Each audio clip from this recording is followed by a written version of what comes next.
Okay. All right. So just again, fair reminder, quick reminder to you guys is that, we are tracking the homework and we'll be updating. I know a few people have submitted the homework as we instructed that you can correct some of your scores. Is the Um, intro to testing 1 and 2 the same test? Because I try to look at it, it's just the same thing. is it? Okay. Okay. So we'll update it. Maybe we just copied the same link and pasted there. So we'll update it, the link in the outline. Okay. So today's agenda is going to be, let's see, where were we? Okay, right here. Okay, so manual testing concepts. So let's go over and kind of break it down and get any sort of confusion removed from our side, right? So if I tell you, like, as a software QA engineer, and don't worry about anything else right now, right? Don't worry about, oh, we have to use a tool or we have to do automation, we have to be programmers, or whatever is the case. Like, don't worry about it right now. The only thing you need to focus is STLC, software testing lifecycle. That is the engineering process of testing. We have step-by-step process that we follow. So each of these pages, for example, study requirement. So study requirement is something that we will be involved heavily in, because why? Number one is, if you don't understand the requirement, you will not be able to proceed to the next step, right? And even if you do that, you're going to be moving to the next step with a lot of confusion. And so there are series of information or series of actions that we can take ourselves in order to make sure that we are really good with the requirement, the analysis. So we're involved, QA is involved in requirement analysis activity to ensure the requirement is identified by BA and accepted by the customer and measurable. Also, the activity provides input to various stages of SDLC. We just talked about it, right? To identify the availability of the resources, scheduling, testing, preparation, and below is the QA need to perform. So this is basically what we can perform. And I thought this is, again, this is grabbed from an article, but this is something that I think we can explain a little bit better to make sure that when it comes about studying the requirement, you can do just a little bit more than just looking at the requirement saying, oh, I don't understand this, right? So whenever you looking at the requirement, especially you will be working in Agile. So when everything that I'll be talking about right now is like on the Agile perspective, so that way we are learning more and more about what we actually have to do when we get the job, because waterfall is probably, there is a 5% chance that you'll get a waterfall job right now. So let's not target the 5%. The first thing that I would do if I was a QA engineer is analyze each and every requirement from the user story, right? So now, what is a use case, guys? So many of you guys probably seen use case. We're talking about use case and we're talking about requirement. So requirement and use case, just think that they are very similar. They're just two different document type, but they have the same goal. Use case just describes in a table. So think about table has two columns. So one is action and the other column has the response, right? So action is basically what is the user is doing and what does the application is giving in response, right? So use case is also a requirement document. So in Agile, mostly we're going to be getting user stories. User stories are the document that we will be getting to make sure that we can do our job. So as soon as we get the user story, the next thing is list down all the high level scenarios. So this is something may or may not be required in your team. So again, if you look at the test scenario we mentioned here, in Agile, we are already skipping test planning, but again, we're going to cover that in today's class. But in Agile, test planning is not necessary. It's not necessary because you're getting the user stories as they're being built every sprint. So every other sprint, they write a new requirement. Sometimes this user stories comes on the fly, right? So there is no time for a lot of planning. Plus, we're doing smaller duration of time. So there might be a global test plan already created in the very beginning of the um, start of the whole Scrum implementation, right? So we don't really need to have test plan for each and every individual test scenario, user stories, basically, for these user stories right here.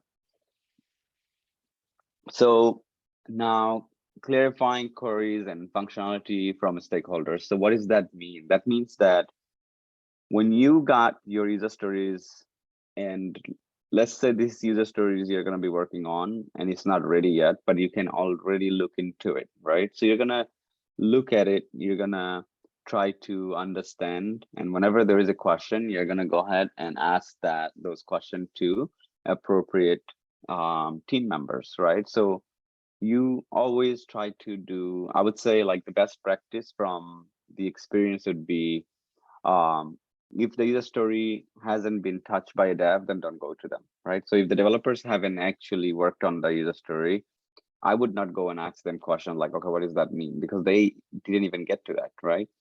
So you're gonna spend their valuable time for nothing. So it's better to go to, in this case, BA or product owner. Again, in Agile, BA and product owner can be the same person. So keep that in mind. Now, if they are the same person, then you go and say, hey, I don't understand this. Can you explain a little bit more? Can you be more detailed? Because the user story needs to be detailed enough for a developer and the QA. So developer will understand and they will do the same. They will implement. They will create the feature or functionality because they understand it. If they don't understand it, then it's going to be same thing. Whatever happens to you, if you don't understand a requirement, it will happen to them at the same way, where they will do something that is not really what they wanted initially. So they will probably go to the PO, right? So that's why I'm saying is, if developer already worked on it and the user story is ready for you to test, then you can go to the developer, because they probably have gone to the PO or the BA when they had the question, when they implemented. So they do the same level of requirement analysis, guys, requirement study. We do a little bit more excessive because we want to think about every possible aspect of this requirement and come up with a way to break the system.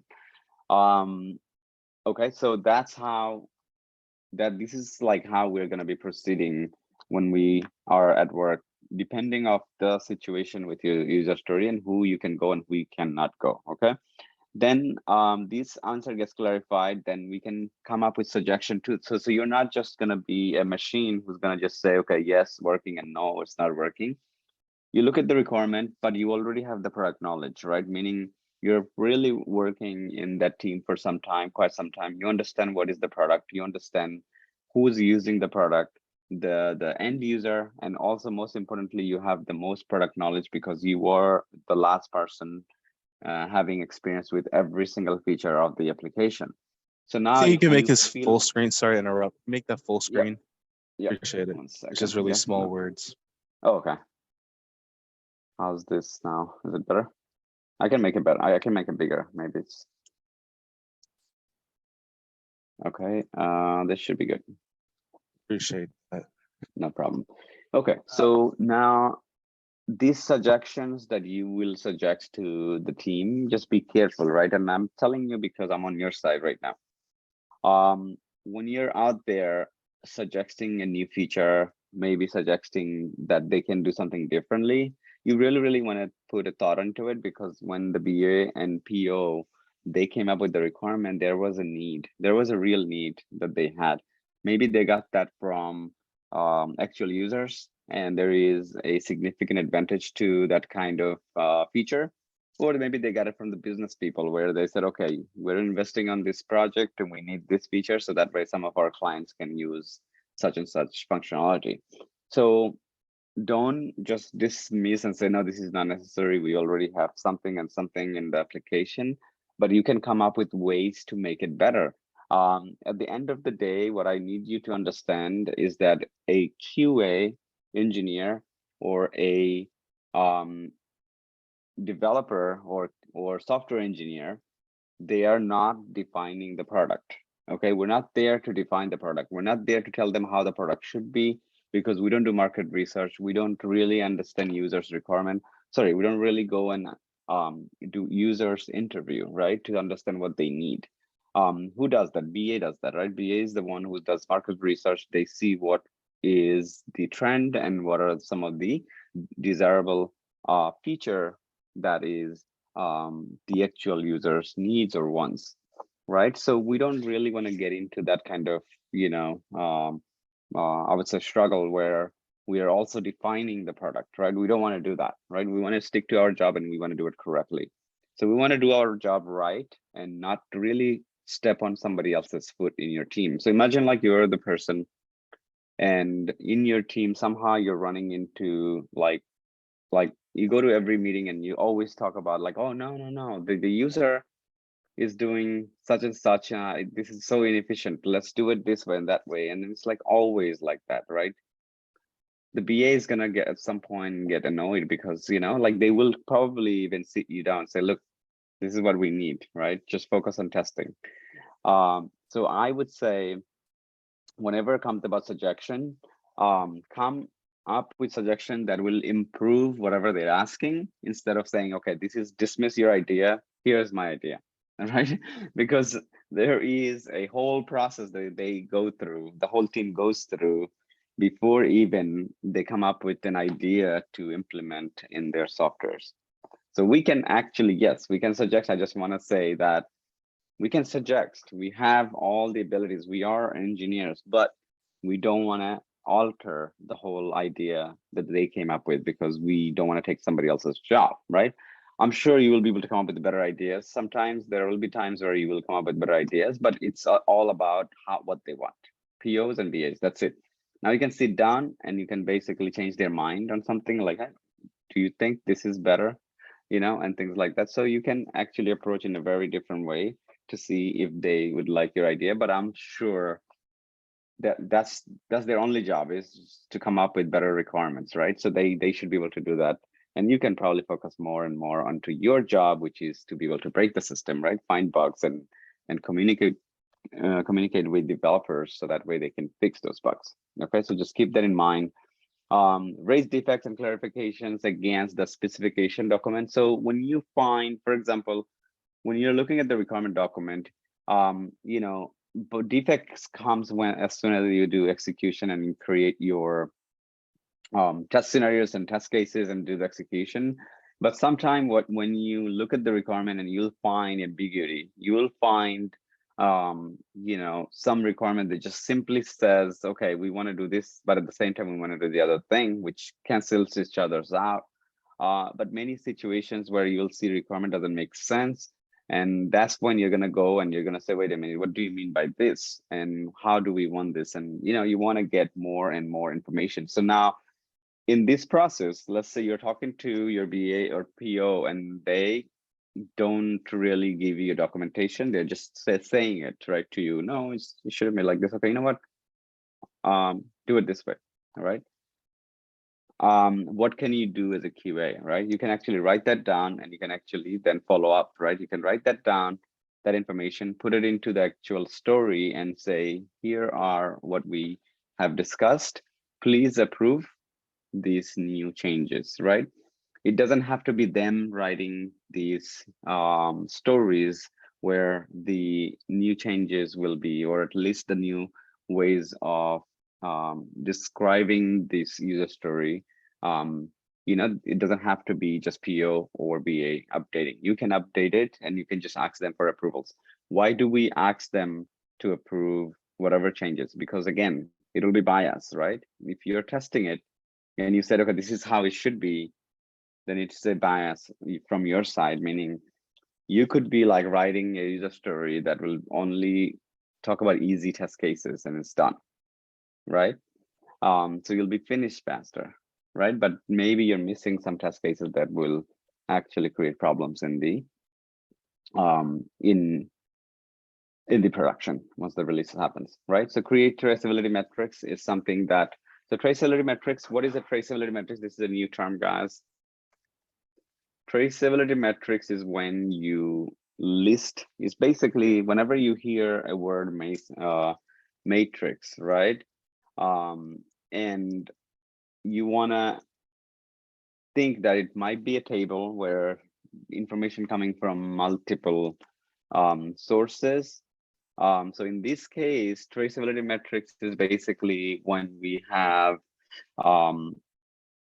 requirement or at least user story related to the test cases, test scenarios that we create, the documents that we create, basically. So we're making sure that we're tracing to say this user story has this many test cases, right?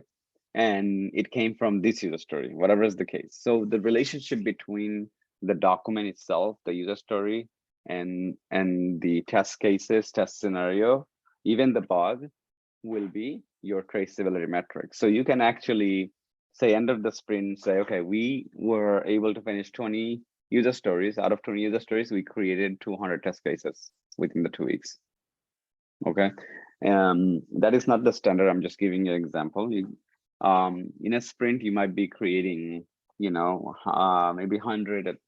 It really depends on how many team members you have, right? 100 test cases for the 2 weeks time frame, and it came from, let's say, 10 different user stories, right? So traceability metrics is a document that correlates any two baseline documents, many-to-many relationship. And again, it's about the completeness of the user story. Okay. Any question, guys? And who creates that? Who creates the traceability metrics? Let me see if I can pull QA up lead. a. Yeah, QA Or what- lead, QA manager. Let me see if I can pull out a Google image screenshots. When I was like researching the STLC, it like came up the RTM, the requirement traceability matrix. Traceability. So is that like that's like used throughout the STLC, correct? Because I saw it was like when you first get the requirements, like the QA lead will create it. And then when you're doing the planning and you do the test cases, you keep on updating it. And it like finishes when the tests, I guess it's either when it's executed or when it closes. So like that's pretty much like because there's multiple like requirements or documentations used, but would you say that's like the main one because it kind of is like used throughout the entire process and is updated throughout the entire process? Yeah, I would say, like, think about the test cases they are writing, right? And it comes from a specific requirement, correct? So each sprint that you are working on different requirement, you're tracking how many test cases you're writing for those, how many test scenarios you're writing for those, right? And there's a link between those, meaning like, okay, this requirement right here, we have 50 test cases for that. So this specific document can be a Google Sheet, right? It could be a Google Sheet the way that we created. It could be even an Excel sheet where you're always tracing back saying that, okay, we have 10 requirements or 10 user stories. And from there, we created 200 test cases and this belongs to this. And you're kind of like grouping those test cases because these have, each user story is like a feature at this point, right? So their relevant test cases will be grouped by, and we're doing a count to say, okay, it's basically coverage testing, right? We want to see how much coverage we have, right? So at the end, traceability metrics, not only that we can see how many test cases we have, we can also see coverage on section by section of the application. So let's say login feature, right? So you can say, okay, login feature have 200 test cases. Do we consider those 200 test cases to be 100%? Right? How do we even measure success? How do we even measure the coverage of the test cases? So for example, in your team, if I say, okay, these 200 test cases, if I execute and nothing fails, do I consider that as 100% test coverage? You know, who's there to say that? You know what I'm saying? Like, who's there to make a decision to say, okay, if we have those 200 test cases and we execute them, nothing fails, we are 100% coverage. Let's go and release. How do you know those 200 test cases not missing anything? You know? So Wait, what's again, test coverage again? so test coverage is basically when you have enough test cases, right? So in a percentage base, right? So let's say your login feature, login functionality, let's say you did a thorough analysis and you come up with only, let's say 200 test cases, or let's say, okay, let's make it smaller. Let's say 35 test cases you came up with. And in your view, those 35 are 100% coverage, meaning those 35 test cases will cover pretty much the entire functionality. So this gives them a sense of idea about the coverage, meaning, okay, so if that is 100% coverage for login feature, and we tested those, that means we're good with login feature. Login feature 100% tested. Then we go move on to the next one, sign up feature. We have maybe 60 test cases. And if we do those test cases, execute them and no bug, that means we are 100% coverage. We have 100% coverage on the sign up. And similarly, there are other features of the application, depending on what application we're talking about. So if that is, say, Facebook, then we can say feature for creating stories on your wall has 500 test cases and all 500 test cases passed. That means you have 100% coverage. Now, who's there to make that decision to say those 500s are really good? That will be initially us to create those scenarios, then test cases. And after that, we will also do a cross check with the BA or PO to say, okay, hey, look, I think these are the list of test cases that we came up with. These are, and these are the only ones that we can come up with for now.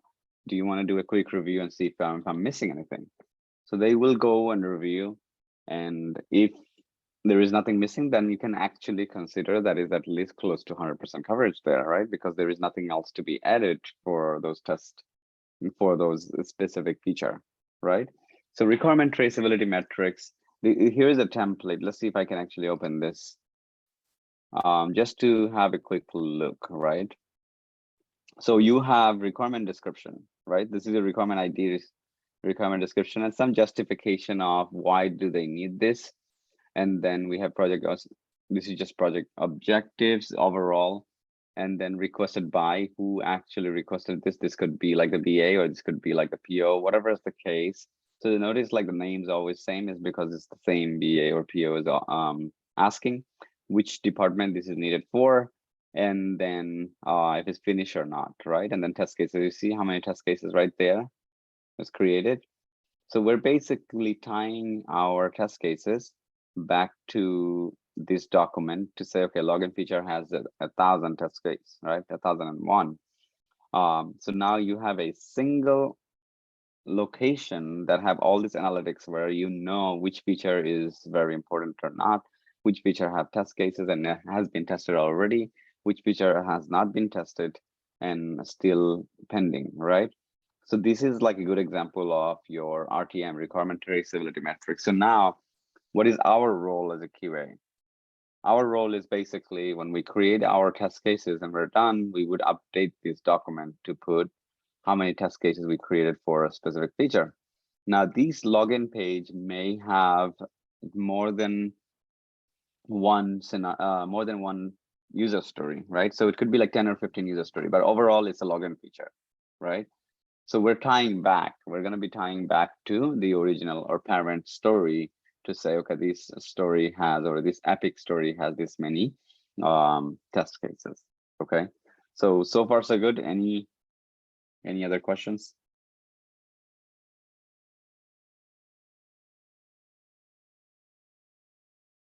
Okay, so just one thing that maybe like one line, if you have to answer this in a single line, I would say requirement traceability metrics is where we do requirements coverage. That means we look at the requirement and see how many test cases were created, test scenario were created, who actually requested that, who will be the intended end user, and also if there is any sort of business justification or even project objective. So now if you're looking at this requirement traceability metrics, this is the answer you come up with, right? But if you're looking into another one, you'll see significantly different, right? You see, you got the release number, you got the work item, and you got the requirement ID and all of that, right? And the reason why this is because it's created by QA lead based on the need. What is the need for what kind of test requirement traceability metrics is actually needed for your own team is it's matters, right? It's not like going to the website and finding somebody else's and then just follow that. It's about the project and its needs, right? If they are tailoring this Excel sheet to the product itself, okay?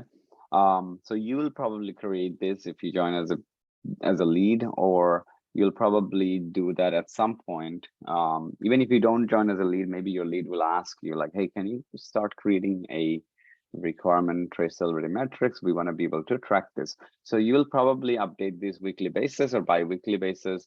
There is no way to automate this process. Like, for example, this data, where they come from, you really cannot automate that.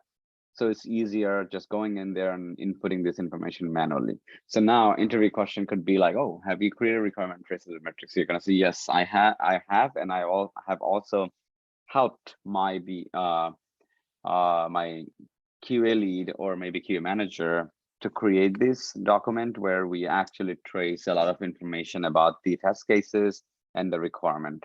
There's a lot of relationship between test cases and the requirement to make sure that we can also do a measurement of requirement coverage, right? And priorities as well. So that is your requirement traceability metrics. Any questions? Okay, so what is like your goal as a QA when it comes about studying the requirement? And these are some of the goals. Is you have to understand the document, guys. On this phase, if you understand the document, that means you're going to be able to do the remaining process in order to finish testing. And if you don't understand, you'll have to do all of that, right? You'll have to go out of your comfort zone, talk to your teammates, and to make sure that you get the information that you need. High-level test scenario, that means high-level test scenario means like you write one line for each and every single way a user will interact with the application. So you can actually, in this case, write these high-level test scenarios, even if your team does not require you to write the test scenario. So what will that do is that at least it will give you an ability to brainstorm and write all the possible combination of scenarios and make you more efficient. And then you can start to write the test cases. High-level test strategy and testing applicability. So in this case, if you look at the requirement, you will also understand what kind of testing that you need to do, what kind of analogy, what kind of testing techniques that you will be using. So testing in general, what approaches that you're going to be taking because of the requirement itself. No requirement will be the same. So it's all about what kind of tests you need to do. Maybe you have to do performance testing instead of doing UI testing. Maybe you have to do API testing, right? So it's really depending on the user story or the requirement. So again, don't get confused with user story and requirement. They're same, as I'm saying. Okay. With all of these above mentioned techniques and checklist of requirement analysis, tester is ready to sign up from the requirement analysis phase. So in this case, you are, again, this is talking about the waterfall process, right? Where you study all of that stuff and you just say, okay, requirement is good, right? And then they move on to the next one, correct? So in our case, we'll do this kind of thing in for every single sprint when it comes about Agile, because that's where we're going to be working mostly. All right. So now let's look at some test plan, because we have test planning or test plan document. So test plan is being created in the very beginning of the of our journey of testing. So it could be very like, let's say the project got kicked off today, and then maybe your manager will say, so, okay, start to write some test plan to come up with the ways to test and some of the aspect of our testing, maybe writing some strategies and so on, right? So if you happen to be in that kind of scenario, you'll have to write a document from scratch based on the project that you're in and what is the need in your project. I have seen over and over some of our students going into companies, and then they copy test plan document, and there is plenty of them, right? These are templates, and they don't even change anything. They go ahead and submit that to the manager, and then manager comes back and like, oh, you just giving me a generic test plan. I want you to study. I want you to like understand what we do and then write me a test plan, right? So Remember, don't jump the gun right away. Test plan does take some time to develop, right? So it's not going to be very next day. Okay, here I'm done because I found this document online. All right. So now let's go over a example. There's two example of test plans, and maybe at the end, I'm going to go ahead and give you guys a link to these two documents in your um, outline, course outline. So you'll have that there. So let's talk about some of these things. So this is, again, a very simple test plan document that you will be creating for your team. What you want to include, the first thing is, let's look at the table of content and just talk high level. What do we need? So introduction, you basically want to include objective. What is the goal of the overall project? So imagine like you just joined today. Can you even write the objective? I don't think so, right? You have to go through multiple meetings. You have to understand. You have to actually then take a journey from the very beginning. So now you will start to set up meetings yourself with the BA or PO in order to get the objective and the idea what needs to be done. Like, what is the goal of the project? What is the product that you guys are creating? So in this case, you don't just go ahead and say, okay, I'm going to go ahead and do some Google search and put some objective or put a generic one. The project is to completely do this and that, right? Or even look into the document that they gave you. So in this case, I would say the best practice would be, or at least the best thing you can do to make yourself efficient and be able to finish it quickly, is set up a meeting with BA and NPO if you can, and project manager as well. And in this case, you're gonna basically title the meeting as project goals, right? Or project objectives. And then you're gonna do some research ahead of time before the meeting. Okay, you're gonna then read all of the documents that they have served so far and kind of have an idea about the project itself and write down some points, right? Write down some bullet points to say, okay, the project is to do this.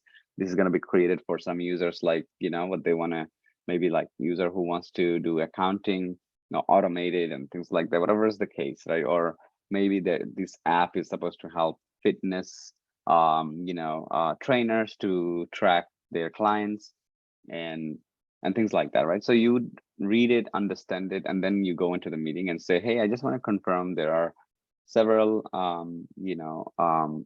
objectives or at least project goals that I feel like I need to clarify.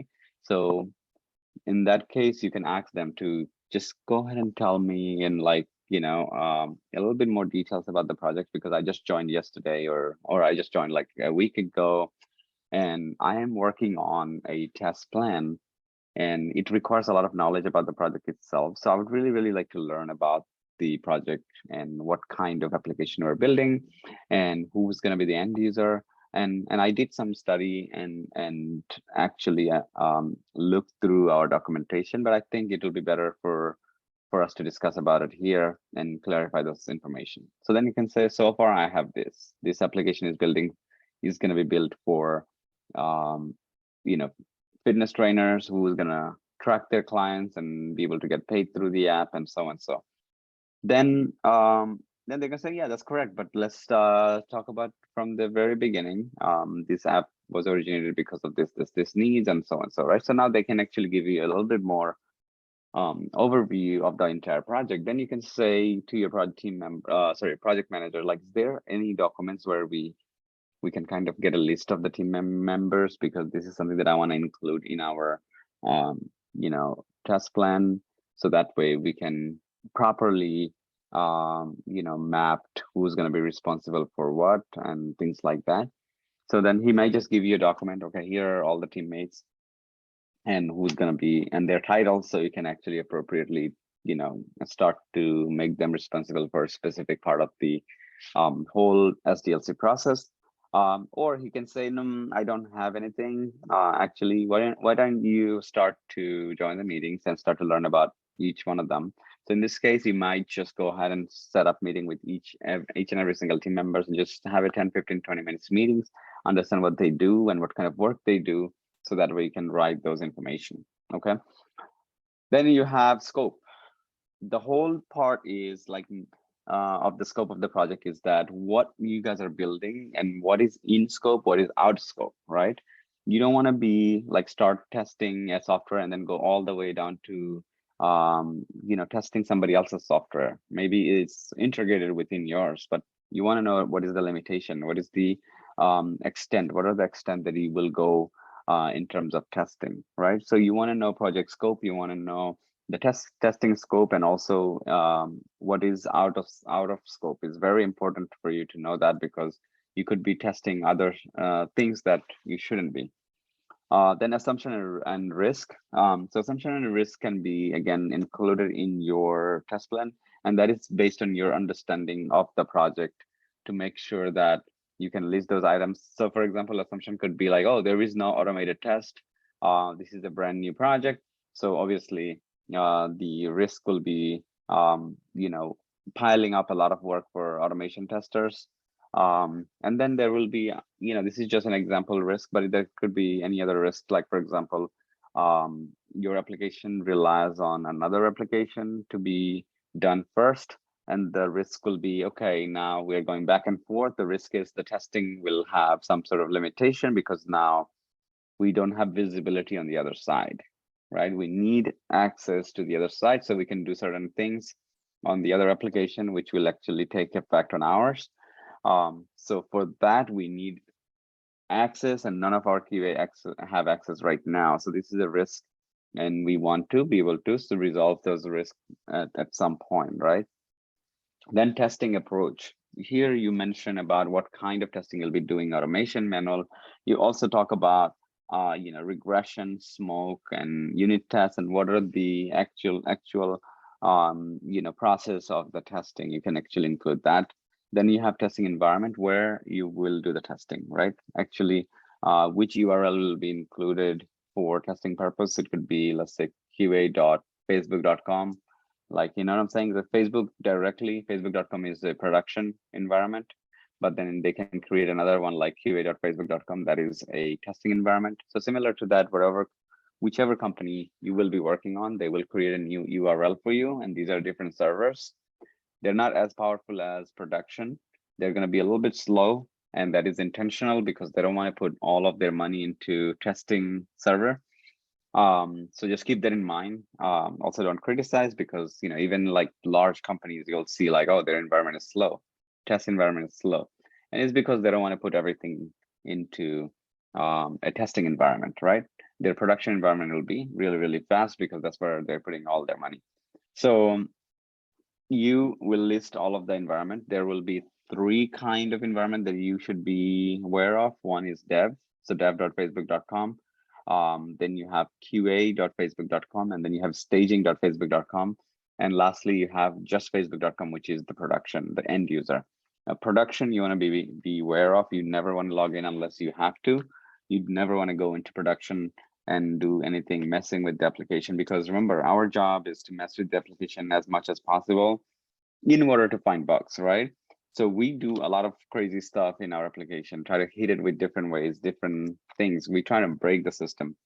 So sometimes you will forget. Look at the link that you're in right now before even doing any sort of testing, I would say, because there were times where I would have my production environment open on one side, and then I have my QA environment, and I'm just doing things that I shouldn't be doing in production. So luckily, some of the things I was able to just trace back and change it, right?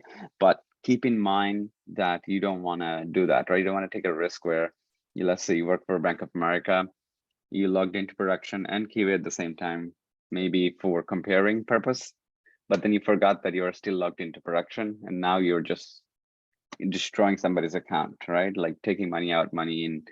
Money is just a number if you really think about the application. Application only cares about numbers. So now you're putting numbers here, putting numbers there, and all of that is going to create so much problems, potentially get you fired, whatever is the case. But in production, no matter what you do, you have to report. You have to basically report to someone within the higher team, within the accounting team, or somebody, right, who is going to be watching, right? Somebody who's going to be that you have to email, say, hey, I logged in production exactly at this time today, and I did this such actions, and I reverted back. This was for testing purposes. Thank you, right? So you will probably have to write an email every time you go in there and messing around. But that depends on the domain as well, right? So You guys familiar with multi-tenant domain, like multi-tenant applications? So that means you can only mess up something for one specific company. So for example, let's say the application was developed for different clients, and you have a testing clients in your production. So then you cannot possibly mess up anybody else, but your test client. The test client has not, is basically not real, so it's fine, right? You can then mess around, but still just be careful with your prod environment, guys.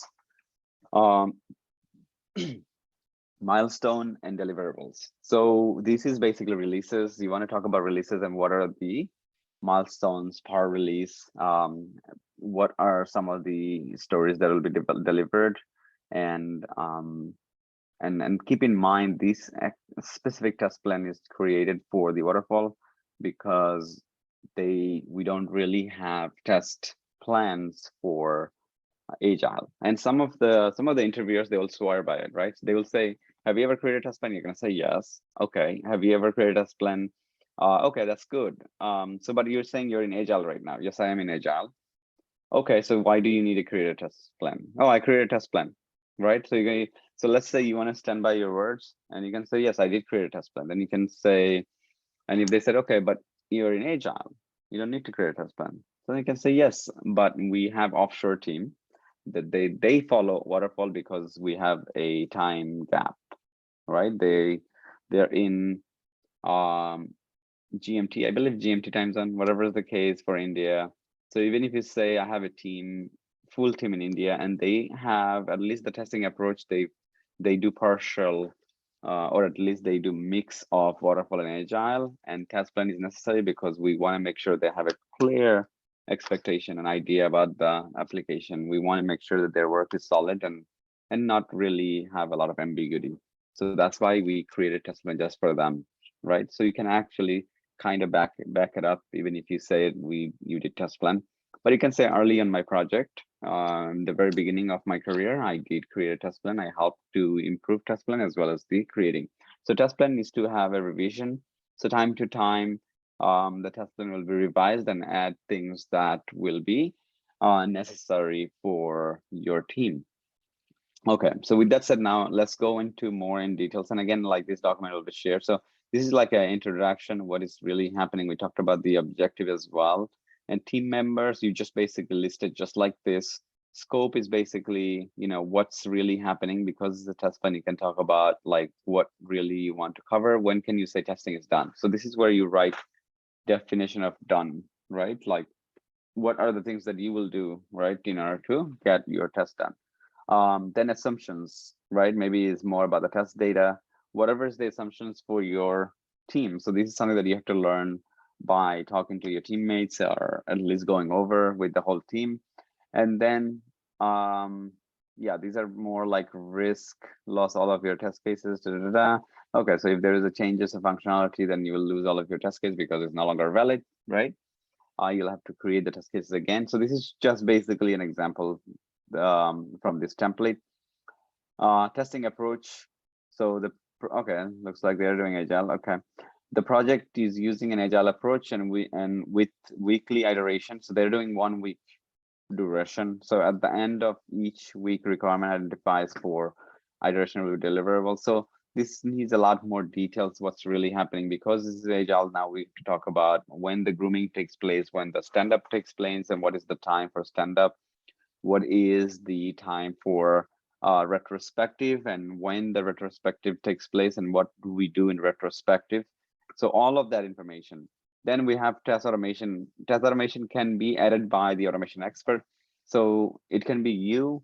So that means in the very beginning of your project, you may have to write down what are the tools you'll use, whether Selenium, Java, whatever is the case. And in this case, if you are the person, then you will write those down. But if you are not the person, there is another QA engineer who is going to be primarily leading the automation side. Then he will be able to write this section. So you will just assign the section to him. So maybe you can create a Google Doc where you can just make an assignment and say, okay, please fill out this information because we need it for our test plan. Test environment, you can actually go ahead and talk to your I would say DevOps and say, okay, where we can do the testing, or you can go to the QA manager and say, look, test environments, I don't know which ones are, and QA manager is responsible for something, right? They need to do something for you too. So now you can actually ask them to create those environments. Okay, so if they don't have it, you can actually tell them to create the QA environment, staging environment, and you can also create the dev environment. So the developers, they will do their testing in there, and then QA will do their testing in QA. And the reason why this environment is necessary and not one environment is because what if the developers goes and mess up some of the settings, and you go try to test it and you feel like, oh, bug, found a bug, but it's not just a bug, it's just a setting change because developer needed to check something, right? So it's good to have two different environments for both parties. Then you have milestone, like when other things will be done and what kind, right? But like what I can feel from these test plan is that yes, they're using agile approach, but then most of the items are written in a way that is waterfall, right? For example, this, right? What happens? Okay, okay, test plan, traceability metrics. So these are some of the QA deliverables, not the project deliverables. So there's two different kind, right? So we're, as a QA person, what we will be delivering to the project manager, and who it could be QA director.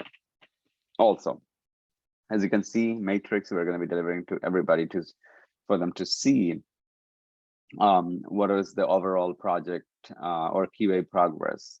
Where do we find most bugs, basically, and who is the developer who has a lot of bugs, who creates a lot of bugs and things like that. So these matrix will include that, not to blame them, but to improve their skill sets. Maybe that developer will then learn and try not to jump the gun, right? Jump right away to give you the work, you know? Sometimes you'll see developers are gonna be like, oh, here, I'm done, test it. But then only if they look again, like only if they did some high level testing themselves, then they will be able to find the bugs that you found. So they look bad, right? In the metrics, they will look bad. It looks like, oh, it looks like David's story fails at least 5 times before it passes. You know, what does it say about David? That means he doesn't read. He's not a reader. He doesn't read the documents. You know, yes, QA found all this issue, but then only if he read the requirement correctly, he would be fine, right? So it actually happened in one of my team where as soon as, like, I guess QA wasn't there, because I guess I told you guys that I work with startup companies. There was no QA. I joined, and all of a sudden everybody's fine except for one developer where his stuff never moving forward. It's always like something. It's always something. His stories are waiting and waiting in QA, or at least going back and waiting. 3-4 weeks goes by, and then now the PO is concerned, what's going on? Do you need anything from me, or what do you want me to do? And then he finally got frustrated and be like, Joel is always finding something, right? I'm working on this, I'm fixing this, but there is always something, you know? So he got frustrated. But the thing is, he was working on a very big story, so there will be a lot of things, right? So overall, I guess like the summary of the story is that after 3 to 4 months later, they just walk him out, the PO and the CEO. And like I said, I work with small companies. We were only 5 employees in the whole company, right? So and I was like just looking at the guy. He came in and they just walked him out. He used to come in late all the time. So that's another thing. And he used to smoke a lot. So that's that. It's a small story. Okay, so that is your test plan, guys. So I'm gonna give you guys this test plan and then we're gonna be creating series of document, and test plan is being one. And we're gonna choose a project for creating our test plan, and we're gonna assume a lot of things. We're gonna make a lot of assumptions. For example, teammates. I cannot give you teammates. You're not in a team, right? So you'll make assumptions. Say, okay, I'm gonna have 5 QA, 5 BA, 1 BA, 1 PO, right? So I'll probably give you an ideal count if you guys need. But you can also do some research to say, in an agile team, what are the teammates and how many teammates you should have, right? What is the ideal numbers of developers that in agile should have? And then you can actually fulfill this document. Objective as well. So this is going to sound like a bit more work. For the upcoming class is going to be really, really large amount of work when it comes about test plan, because it requires a lot of thinking. And everybody's going to do a different website, assuming that a website is not created and you're just getting, started with, and you're creating the test plan for the first time. So just keep in mind your test plan is going to look unique from everybody else's. And this will also tell me really how much time you've been spending, right? Or at least how much, how you are so serious about this specific, role that you would like to get into, right? So test plan is going to make you, at least give you some idea about the overall project, but we're here to help. So whenever you guys need any help, just reach out and say, okay, I don't understand this specific section. Can you explain? So any question about test plan before we go into the next item, which is, I believe, test scenario? Yeah, When so we test. create our own, what will the topic be on, or are we going to choose our own topic or our own plan? Yeah, I you guess? can. Yeah, you can choose a website or a tool, right? Like, let's say you can choose. Okay, I'm gonna give you guys. Okay, you know what? I'm gonna probably help you guys choose from a list, right? So you can say, okay, so this website right here, and I'll explain a little bit about the website. This website is a website that sells different softwares, right? So if they want to sell it, they need to have demos. So everything that you see here is demo. So if you click on different type of toolings they have, so personal side and business side. So there is personal line and business line. On the personal line, you see ATV insurance, you got the auto insurance, you got condo insurance. So it's all insurance. But then if you look into the business side, they have the similar product, but then for the businesses to purchase, right? Then you have other things like medical insurance, right? You have jewelry, and then you have the payments and claims and vehicles. So you name it, whatever software that you are basically looking for your business, they probably have it, and you can actually purchase those. So my thing would be, I'm going to include this into your course outline, just to have it, because we're going to basically try to use these specific website. Okay, so I'm going to say test data in this case, and just save this so that way you guys have it for all the time. So now whenever you want to do something, test automation, writing test cases, I would say it's better to be coming in here and picking a specific application. So medical supplements, for example, click on this, and now you will enter information, go into the next step, and so on. So, right? So the idea here is that you come in here and you will write your test cases from any of the applications that you specifically like. Homeowner insurance, go ahead and click on it, enter your information, continue, and then write your test cases, test scenarios, whatever you want to write. So it doesn't have to be the same for all, right? So you do have a selection of apps that you can actually choose, guys. So my recommendation is use this. We're gonna also use this for automation, test automation, when we start to automate our test cases. So it'll get easier for you as time goes by, because you're using the same exact application. Okay, with that said, so let's say if you were to create a test plan for one of these websites, so let's say you are, let's say auto insurance, right?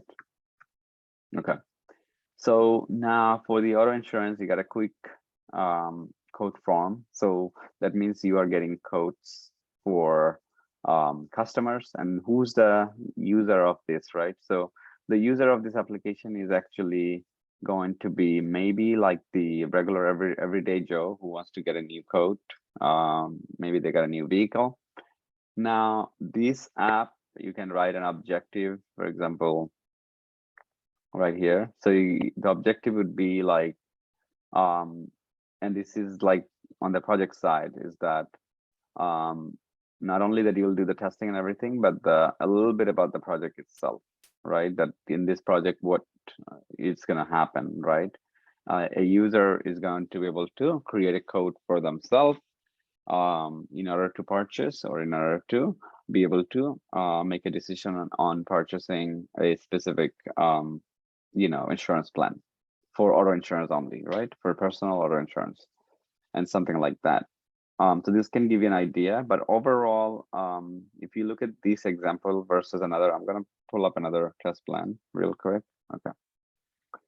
Every test plan out there online, if you look at it as a template, is different, is because it's really depends on who's creating it and why they're creating and who's the audience, right? So in this case, it's the introduction, brief introduction of the test strategies, process, workflow, methodologies used for the project. So here they're not mentioning anything about the, oh yeah, methodologies for project. Yeah, they're not mentioning anything about the project itself. They're mentioning more about the testing portion of it, STLC, right? So this really depends on who's creating it, right? So I would create a little bit of high level of the project introduction as well, so everybody have an idea.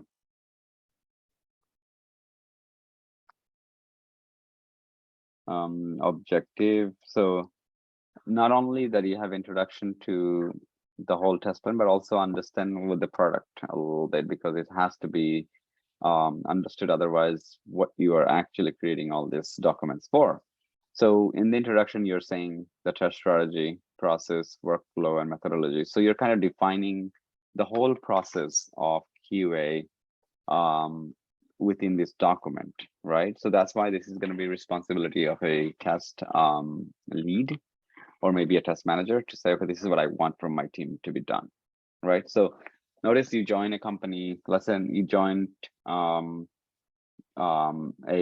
job, customer service job at maybe T-Mobile, and all of the guidelines and stuff like that, those are somehow similar to this, where they wrote it and say, okay, how this will be executed and how you're going to be approaching different problems or whatever is the, you know, case. So it could be like timesheet submission, what is the approach for that, and things like that. So in this case, this is a second test plan as an example. So we'll include both of them. You can follow whichever. This one actually, this one actually tells you what needs to be in here for each and every single section. So this is a good as a template that you can use to say, I guess this one is more in details and more in terms of like what needs to be included for each and every single section. So you can actually read and say, okay, this is what I have to add it, and you will then add it. But you'll have to make a lot of assumptions because you don't have a team. Okay, you're not into a team yet. Okay, so for example, roles and responsibility: QA analyst, QA manager. You got configuration manager, developers, and these are basically DevOps, and then installation team among amongst others. So in Agile team, again, the other one was more relevant to Agile, but in Agile team, maybe there are some roles that you're missing that you'll have to do some research, because again, we're talking about Agile process for the test plan, and this is just an example, so it'll be missing some things that you will have to add. It's not going to be exactly what they're giving you as an example. Okay, and then overview methodologies mentioned, so obviously it's going to be Agile for you, nothing else. You have test levels, you have bug triage, what happens in bug triage, what to be fixed, what are the priorities, and what to be fixed later, and things like that. Completeness of tests. So this is where you want to say, you see, like this says 100% test coverage. When do you say that you're done testing? Deliverables, what you want to deliver to your team. Test plan being one, the first one, then test cases, test traceability metrics, bug report, test strategy, test metrics, and custom sign-up. This is more, feels like a waterfall approach, but we're going to be doing a little bit of everything if we are in a Agile process. Remember, it's all about the percentage. We don't have to, and that's why the test plan actually is not even coming to a picture for Agile, right? Okay, environments, and same thing, right? Test environments and all of that stuff. We got the team and acronym. So if there's anything that the team mentions, like AUT, okay, application under test, API, application program interface. So these will be terms and acronyms listed for you and for the rest of the team to understand, right? So you join a team tomorrow and they're Agile. you're not responsible to ask them, do you have a test plan? If they do, they will probably share. And then you'll read all this stuff and understand. But most importantly, test plan is not relevant in an agile team because it changes every sprint. You have a retrospective that is responsible for making improvements continuously. So test plan becomes irrelevant after some time. So when you really join an agile team, you can probably look into it, but it's just know that you're not going to be doing whole lot of test plans in agile. All right, so let's go into test scenario is the next one. I think I do have some test scenarios examples. Okay, this is not it. All right, so first of all, guys, we had a quiz in the very beginning, all right, and the question was, test scenarios. So there is no better way to actually come up with test scenarios, but to actually write it ourselves. So we're gonna be, the next one is gonna be writing the test scenarios. Do you guys need like a 10 minutes break? Or do you guys think you're fine? Because we're gonna be diving into creating some test scenarios, and ultimately we're gonna be creating some test cases. Okay, so let's see if I look at the outline, course outline. Okay, yeah, so test scenarios, test cases, right? And then we're gonna go into bugs, and that should be concluding our class today. We still have to cover boundary analysis and equivalence, so that can be done after we cover this one because we're already talking about the test scenario, right? So I'm going in an order in which that we're talking about different topics, so just keep that in mind.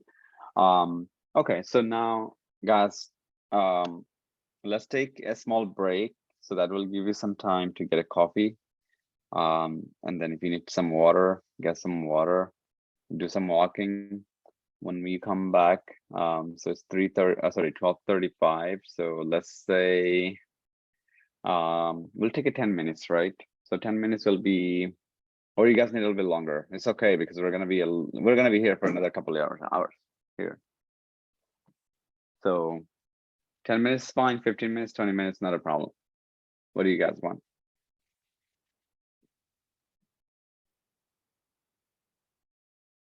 Nobody wants to break? Okay, so we continue then.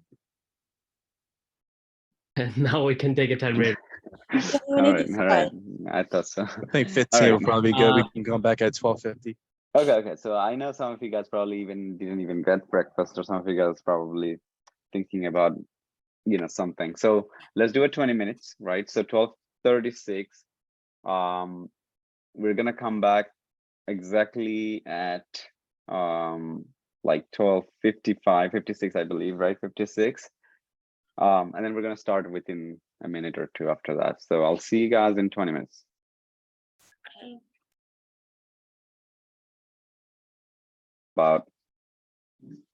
It's all about being able to pay attention. So sometime after like an hour and a half in average, I believe, your mind starts playing games, right? You just want things to be done sooner than later. So in that case, we should take a break. Just remind me next time, right? So we will take a break. It's not a problem. Okay. So let's see. I gotta draw something. Maybe auto draw is better. Okay. All right, we need a new one. Let me just download this. I think it's from the last class. Okay.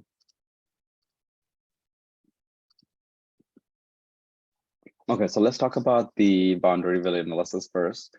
Anybody here knows what is a boundary value analysis is?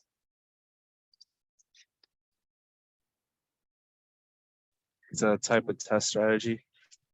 Yeah, it's kind of like a technique that makes you a little bit better at coming up with good ideas, right? So let's see. Let me type those, BOUNDARY,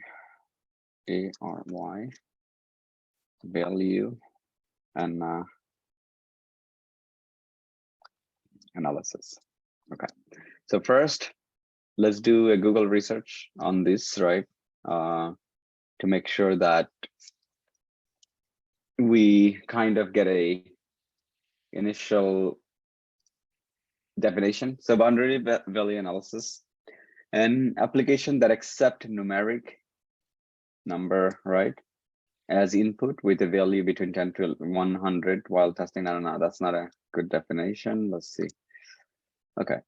Boundary value analysis is another black box test design technique, and it is used to find errors at boundaries of the input domain rather than finding those errors in center of the domain.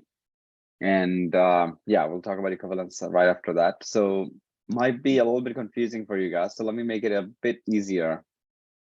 So in boundary value analysis, we try to find the boundaries of how far can we go with our testing. So especially when you have like a text field that takes, let's say, one number, it takes number between 1 to 1 million.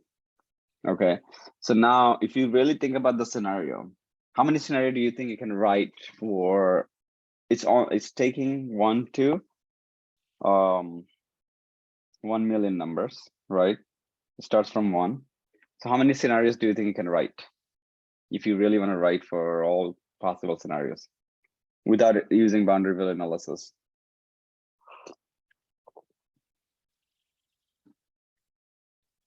It would be like infinite. How is it infinite? You are 1 to 1 million, right? So you probably even have to, like, if you're talking about happy path, you want to test at least it works, so you have to start from 1, and then you have to start from 2, 3, 4, 5, 6, all the way.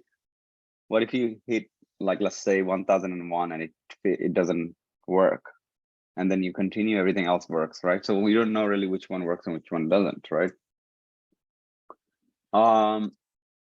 So in this case, you will have, first of all, you will have, let's say, let's give it a name for this input box. So this is maybe like, what can be the name? Let's see.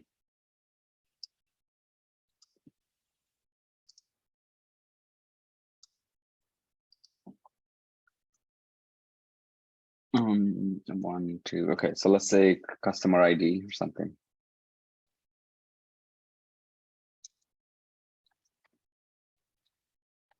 So customer ID, this is a field that takes 1 to 1 million. They know they have only 1 million customers, whatever is the case, right? Now, if you were to analyze this and you want to test 1 to 1 million, that's a lot of test cases. How would you do this yourself? You know, that becomes extremely repetitive, and you have to go through, okay, what if somebody enters less than 1? What's going to happen? You want to go back, and you're right about infinite. So if you, let's say, if you want to test what happens if somebody gives you negative, which is not being taken, right? So you'll have to test all the negative numbers. So it's starting from -1 to infinity. That's your negative test cases to make sure that nobody finds a loophole to enter negative numbers. Okay. On the right side, so this is, you got 2 boundaries right now. So let's draw them real quick. Okay.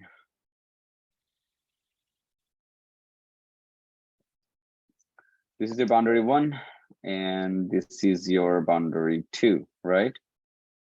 On the left side, you got the negative, right? So negative, and then on the right side, you got the positive.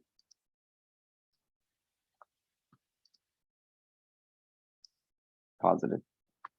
In between is basically the happy path, right? Because think about it, number between, okay, let's lessen the number, right? 1 million is extreme, and we don't want to go that far just yet. Okay, so these basically 1 to 100, let's say this one, right? So anything less than 1 will be on this side, negative. This is your negative test cases. Anything more than 100 will be your negative, right? Also, because you're trying to see if it takes more than what is acceptable, right? Anything between 1 to 100 is what?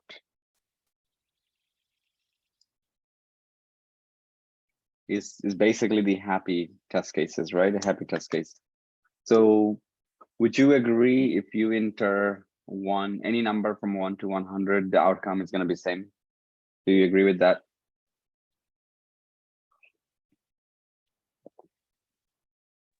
Yes, Right? Okay.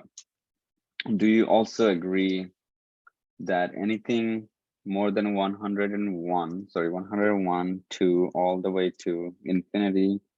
I don't have an infinity button on my keyboard. Let me see if I can kind of, okay, I'll just say infinity. Right? Do you agree that 101 to all the way infinity gives you the same results? no, because wouldn't that be out of the boundary? No, but then you're saying this is negative, right? Anything other than 100 should give you like, hey, this customer doesn't exist. For example, only 1 to 100 customer ID exists in the database, right? So one you entered, oh, I found, let's say, David. Number 2 is being entered, oh, I found like Jay, right? Okay, I found John, number 3. So the outcome is always same. It's just going to return a specific customer. That's it, right? Who is the customer doesn't matter, right? You are still getting the same result. You're getting a customer back. What if you enter 101? What happens when you enter 101? It wouldn't come back since it doesn't exist, right? Yeah, so let's say it gives you an error, say customer doesn't exist. What happens if you enter 102? Same thing. Same thing. Okay, so what happens if you enter 1,100,000? Same thing. Okay, and then what happens if you go beyond that? You like bigger numbers and you go all the way to the right. What happens then? It's the same exact thing, right? Okay. So now anything on this side of the boundary is a negative test case. Do you agree?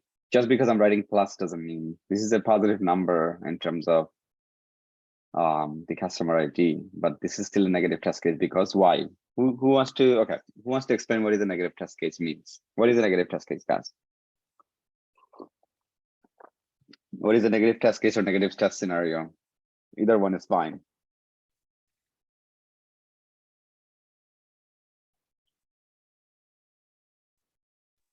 I'll It's the try. unexpected result. This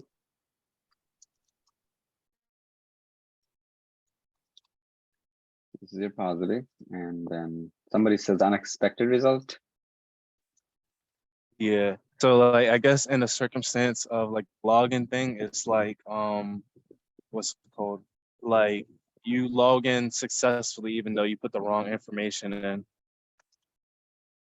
Okay, that's probably not right because let's look at it together, right? Negative test case is when you're testing with negative test data, right? But that's like a simplest way, like my way of putting it, but let's see what the Google says.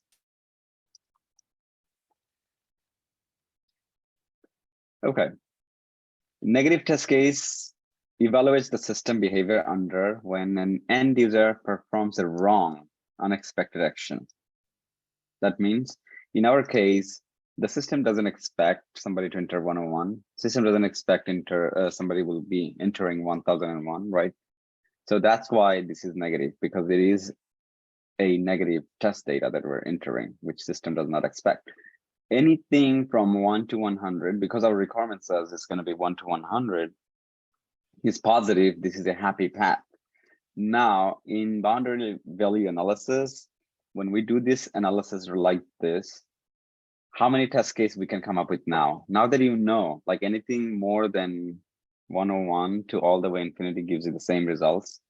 Anything less than -1 to all the way infinity gives you the same results versus anything 1 to 100 gives you the same results. Well, how many test cases in this situation that I can write that will accurately test this feature?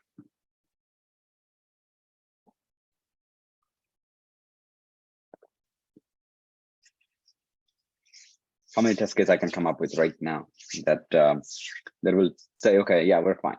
We're fine. We covered it.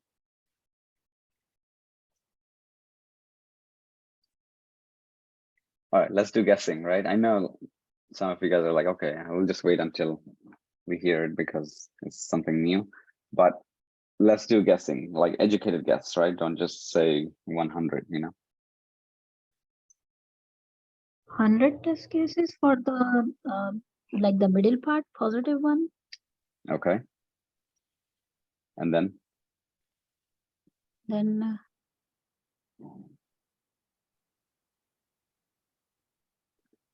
if you say 100 for the middle one, that means you're also saying you want 101 to all the way as far as it can go. Yeah, both of them Even- would need to have the same amount of test cases to prove that the positive and the negatives are Yeah. you're getting equal results.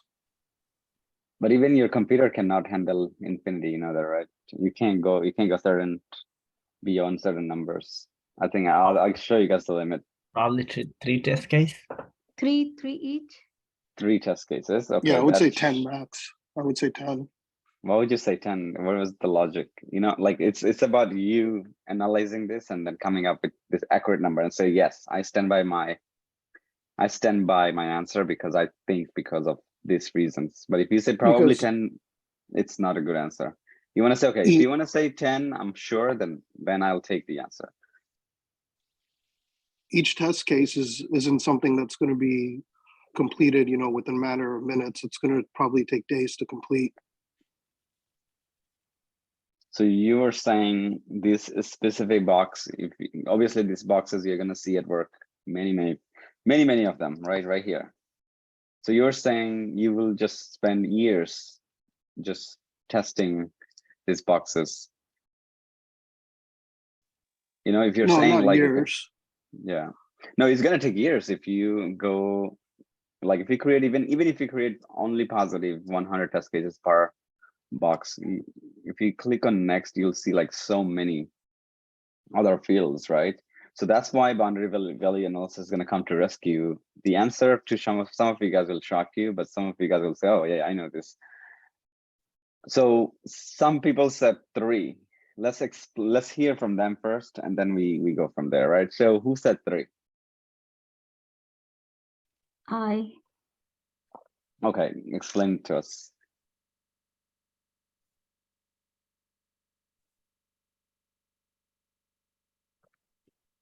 Now I come up with 6. You came up with Can I 6 change now. my Okay. answer? Yeah, sure. Go ahead. What's the number? that Like you for were- the middle one, the positive one, if the password is of from 1 to 6 digit long or something like that. No, nothing. We're not saying, because then the test case increases. I'm not talking about anything else but 100 to 1. Because if I extend the requirement, then you can come up with more test cases, right? But for now, just only worry about 1 to 100. And then, yeah, obviously we're gonna talk about the others later. Otherwise, you're gonna come up with test cases. You know, this will be valid test cases, but it'll be a lot of test cases, right? Just to isolate this situation at this point. All right, so let me explain, and this is probably gonna save you a lot of time at work. So boundary value analysis is basically what we try to do is that we come up with minimum number of test cases that will have the same outcome. So you know that if you're dealing with numeric value and you're dealing with a field that takes X amount of numbers, or at least to a range of numbers, you can do boundaries, 2 boundaries. One will be negative, and then you have positive and then negative. So whatever is the range is your positive. So in a analytical mindset, which number you want to take? So you can only have 3 test cases here, right? 3 test cases. That's it. Is because anything less than -1 and all the way down to infinity is going to be the same answer. So do you want to test everything? No, you don't. You don't want to test everything. You want to test that if this box goes beyond less than 1, that's it. All right. So sorry, it's going to start from 0 because it's 1, right? We should have said 0 to 100, but okay. In this case, you don't want to go beyond 101 because if it gives you an error for 101, then it will give you an error for 102 and so, right? So in this case, you have one negative test case with 101, one negative test case is gonna be 0, and then one positive test case is gonna be 100, is because you want to go to the highest number. Sometimes you can, when interview happens and they ask you this kind of situation, some people say, okay, any number I can choose between 1 to 100. It's going to give the same outcome. So why not 50? But then why? What is the reasoning? What is your logic here? You know what I'm saying? Like, if you are going to be choosing 50, why not 51?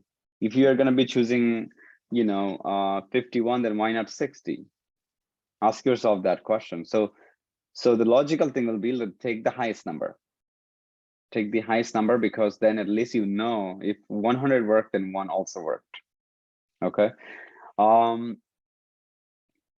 Any question, guys? Right, so you have 3 test cases to save you a lot of time, right? You have 3 test cases. Otherwise, you're gonna come up with infinite amount of test cases that will consume all of your time at work.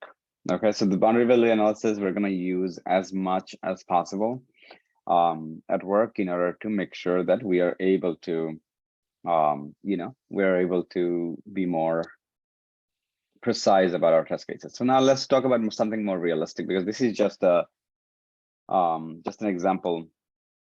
So the realistic way would be, let's say if this was, okay, let me just create another one. Anybody have misunderstanding here before we even go and create another example? Everybody understands?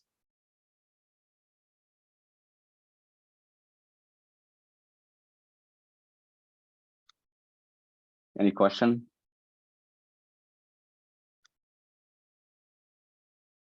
Okay, so that means everybody's good. So I'm gonna give you guys this one, and some of you guys answer me. Let's see, what was the question? I'm gonna maximize. Okay, try, sometimes I don't even look at the chat, but try to speak up sometime if I'm not looking at the chat. Okay, so let's talk about the password. This is a password field, and you are entering password, but then you should eliminate some of the password that is not within the criteria, right? So it should be 1 to 8 digit. Okay. So I'm going to write some requirement.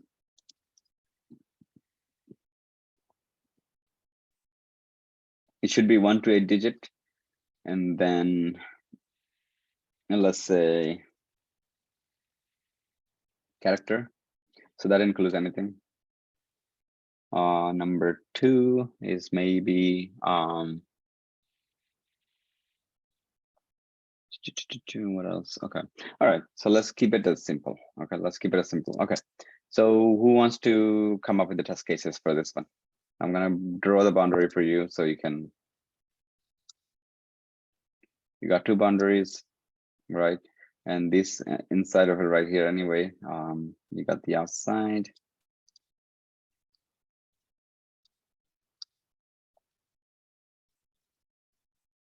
All right, let's see who's gonna help and give me 3 test cases that will complete testing of this. It's taking 1 to 8 digit character. Obviously, there are other requirements like, alphanumeric, numeric, special characters, and things like those.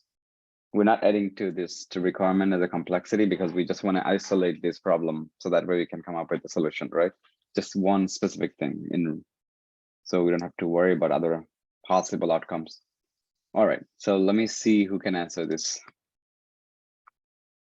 What's the question?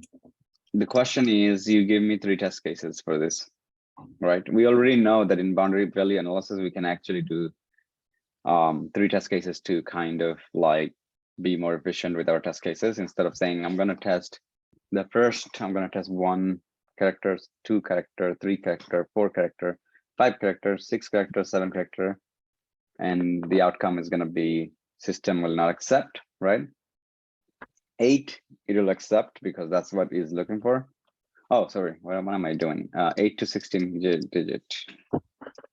So, and maybe, okay, let's make it 8 to 16. Okay, That's better. Okay.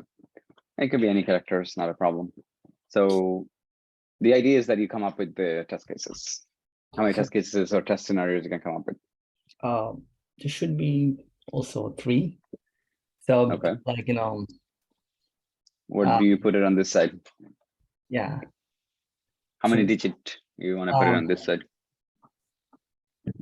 like for one would be between 8 to 16. If something is 16 No, plus, no, no. You tell me exactly the test case. When I say test case, that means you have to be specific and tell me like, okay, I want to do this many digit here. I want to do Okay. this many. So Otherwise, I the already one told you boundary it's 8 to value 16. would be negative 7 to 7. I mean negative 8. No, I'm not looking for a Wouldn't- range. Wouldn't Okay. the first one be if you put 0 to 7, and another Guys, one would be 17 Let me to clarify. Let me clarify. When you give me range, that's a requirement. That's not a Okay. test case. Well, Okay. then wouldn't a test case be if you were to put a certain amount of number that's less than 7?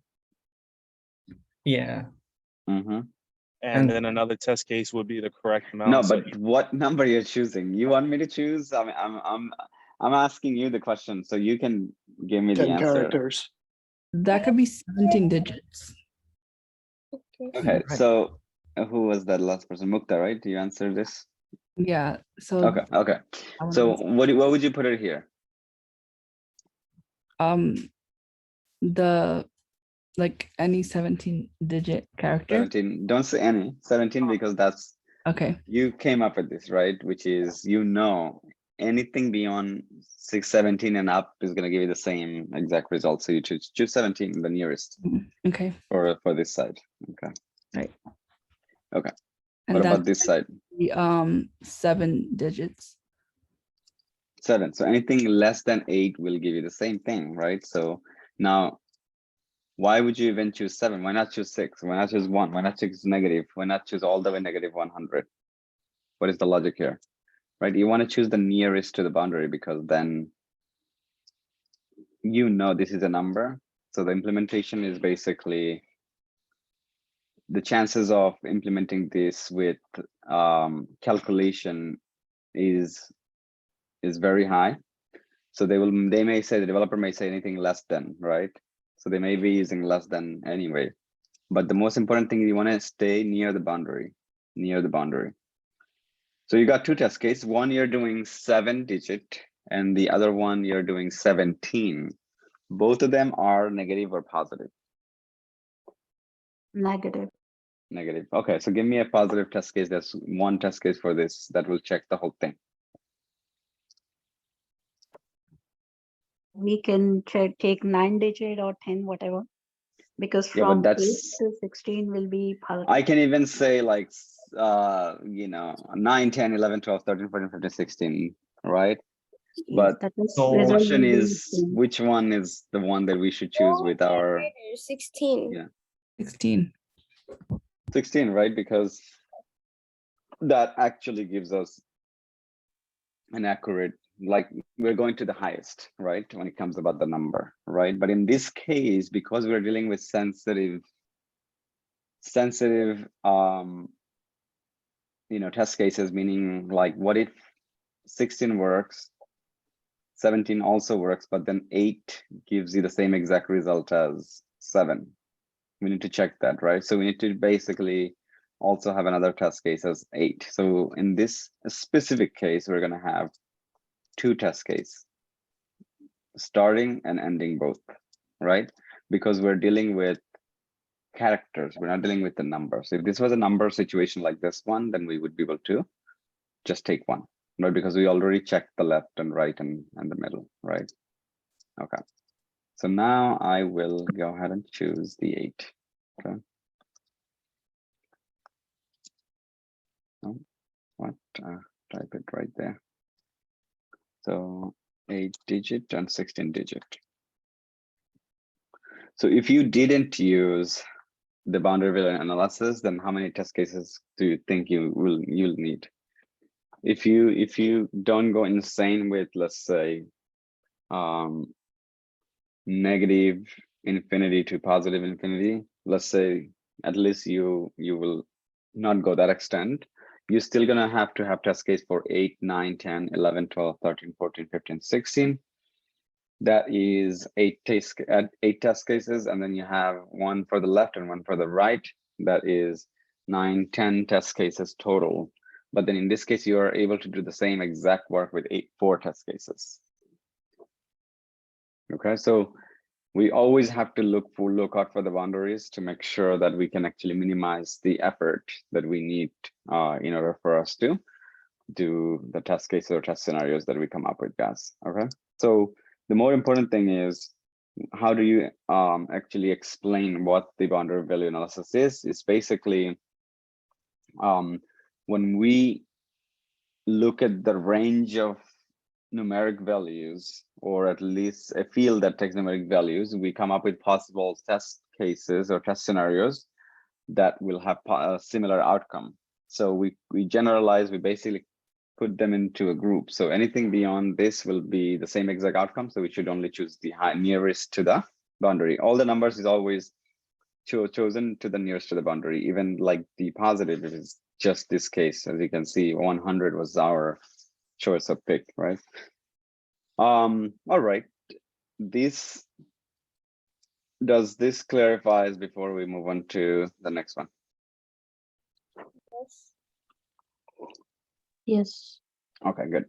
All right, so let's go to the equivalent partitioning. Equivalent partitioning is something that you're basically coming up with like a range at this point, right? So, and this could be like situations where, let me see if I can actually let's pull up some images, because it probably sometimes Google Image has really good ways to explain too. So let's say boundary values first, just to give us a good idea. Okay. Boundary value analysis. This is for the age. Enter age, acceptable value is 21 to all the way to 65, right? In this case, so imagine like how many test cases this would be if they did one at a time, right? So after the boundary value analysis, they were able to do, you see nearest to the boundary, which is 20. And then you have they're covering the mean and max, so 21 and 64. And then they're also covering the median, I believe. And then they have invalid test case, which is 66. Just like we discussed about the our case with the, what was that?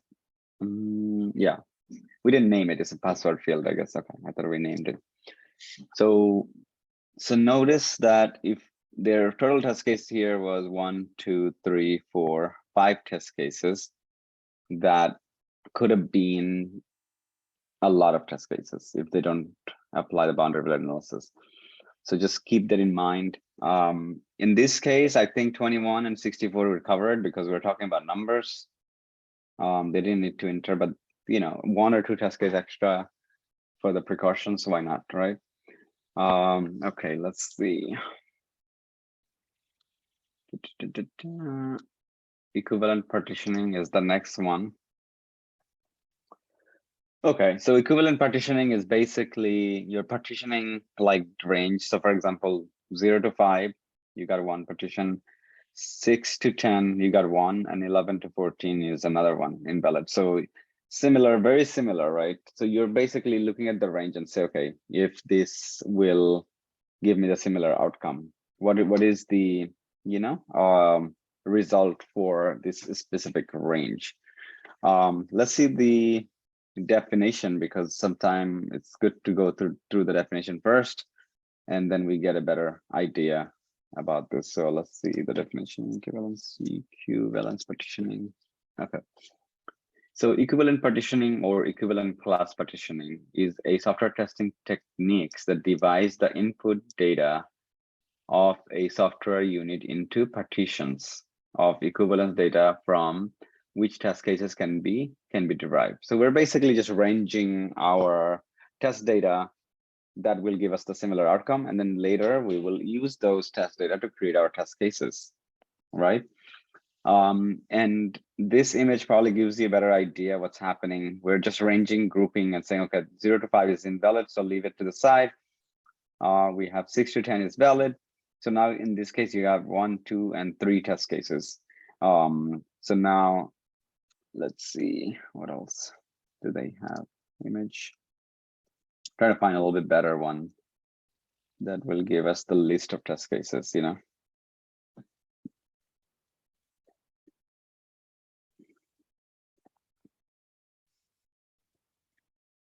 Let's see this guy. Okay. Similar, very similar idea. But then when we're dealing with bigger number, that's when it becomes very similar, to be honest. But it's supposed to be range. We're grouping a different range in order to create our test cases. Okay. 2 more than 7, digit less than 5, less than 6. Okay, equivalent partitioning. Okay, that's another one. Okay. So if we look at this one, for example, OTP testing. Anybody know what OTP is? It's like when you know, Amazon or something, and you have the One-time password. Yeah. So 60 normally it's 6 digit, right? So you got the OTP testing, which is probably going to give you a better idea. So notice like 6 digit is valid. Then they got the valid for also 6 digit. Any number in 6 digit is valid. And then you got the invalid ones are this. So what you are doing is you're listing the valid test data, right? So this is all about the equivalent test data. Sorry, this is more about creating the test cases from the test data, or the test data that you will be creating for your equivalent partitioning testing. So in this case, we got this 2 valid, and these 2 is invalid. So anything less than 5, right? Because we know what OTP is. So 6 digit is normally the requirement is, right? So anything less than or equal to 5 is this, anything more than or equal to is this. So now in this case, not only that you can create test cases, but you can create test cases with the ones that are nearest to the boundary, but you can also go beyond that because you have the range, right? So in my, like, I guess mind, it's very similar techniques, but this one probably gives you a better example, better, you know, idea about like grouping a range of test data that will be having the same outcome for the for your test. So again, divides the input data. So we're dividing the input data into specific group, so that way they're grouped by their outcomes. Okay, so whatever is the result will happen from the system is grouped by their outcomes, and then we use them to write our test cases. Okay, but the most important one, I would say, boundary value analysis, because the that one you're going to use every single day and every possible test cases that you will find. Okay. All right. So we looked at both. Any confusion, guys? Boundary value analysis, we are finding nearest number to the boundaries. Okay. And anytime you want to answer this question, just think about this image that we created. Okay. And then equivalent partitioning is basically the same thing. It's just that we are now putting them into a group. Okay, the range. So for example, 1 to 100 will be one group, and then negative to, you know, let's say negative 100 is another group, depending on the requirement, right? So the input value gets divided into groups in order to test your specific feature or functionality of the application. So we're all clear on that, on these two. Everybody's going to be able to use these techniques now. Okay, that's good. So let's see what is the next thing. So we talked about these two. We talked about the requirement. We talked about the whole manual testing concept. So remember, if I was to hire you tomorrow and you come in and I don't give you anything and I just give you a requirement, what will you do? The answer is STLC, but don't just say, okay, I'll just do STLC, right? You want to be able to explain yourself. Okay, I'll study the requirement, and after that, I will start thinking about the testing approach and start planning my test, then writing my test scenarios, then writing my test cases, and you explain along the way, right? This is actually an interview questions because they may say like, oh, tell me your day-to-day. What do you do as a QA? You can say exactly what I'm saying, right? Right here. Or tell me a typical day at work. You can say this. Tell me what would you do if I was to give you a requirement right now? That is the same thing. Tell me what is the process that you follow in your current team to complete testing. That is the, that is the answer. Same one. Tell me when do you stop testing? When do you know that you're done testing? This is the same exact answer, right? So think about all the possible questions the interviewer can ask, and you somehow STLC them, right? But you don't just say, okay, yes, I will do STLC. You just explanation, right? You are explaining a 5 years old. You cannot just simply say STLC, like, oh, okay, but I heard about STLC, that is a software testing lifecycle. But what does that mean? What you're going to do for me? So you don't want to sell it short, right? You don't want to sell it short. Imagine like you selling a Lamborghini and you're saying, oh, it's just a car. It's just a car, and it's just, it takes you to point A to point B. You don't want to do that. Whenever you talk about STLC and SDLC, you never want to sell short. You want to be able to make it sound like a Lamborghini at this point. So that way everybody's like, whoa, that is some passion, right? That is some passion. That is some ways that, they should feel that it's coming from your heart.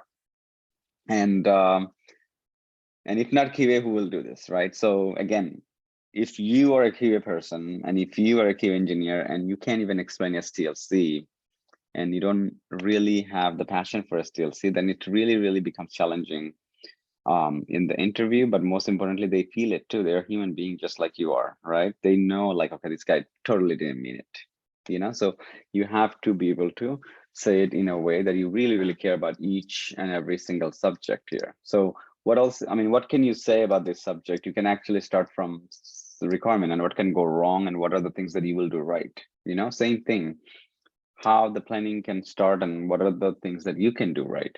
Same thing for test scenarios and what will you do right and what it is. So you can probably give a brief description of what this phase is, and you can talk about what possible ways you can make it right? Even the test cases and everything. All right, so the next topic is test scenario. So this is where we are right now, guys. So let's do test scenario, test cases, and test steps. So when we do this, we're gonna probably need an Excel. Why am I opening numbers? Okay, I'm gonna open up Excel. So this is one of our test case template, but I will create a brand new document so that way we can start from scratch. All right, so this is going to be a lot of thinking for you to do also, so just keep in mind. And at the end, I'm going to probably show you guys how the test cases looks like. They don't use Excel anymore, so I'll tell you how it looks like in an application. Like we have test case management tool, and we're going to train you on that. But test case management tool makes everything easy, so you don't have to do everything that we're doing right now, like manually. It's going to be automatic, meaning you're going to be able to click, open, and type, and done, right?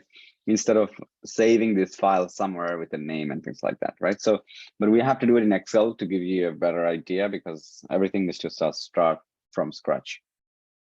So now, in a test scenario, if you were to write it down in a very simplest way, at least my way would be like, okay, maybe we're going to list all the test scenario.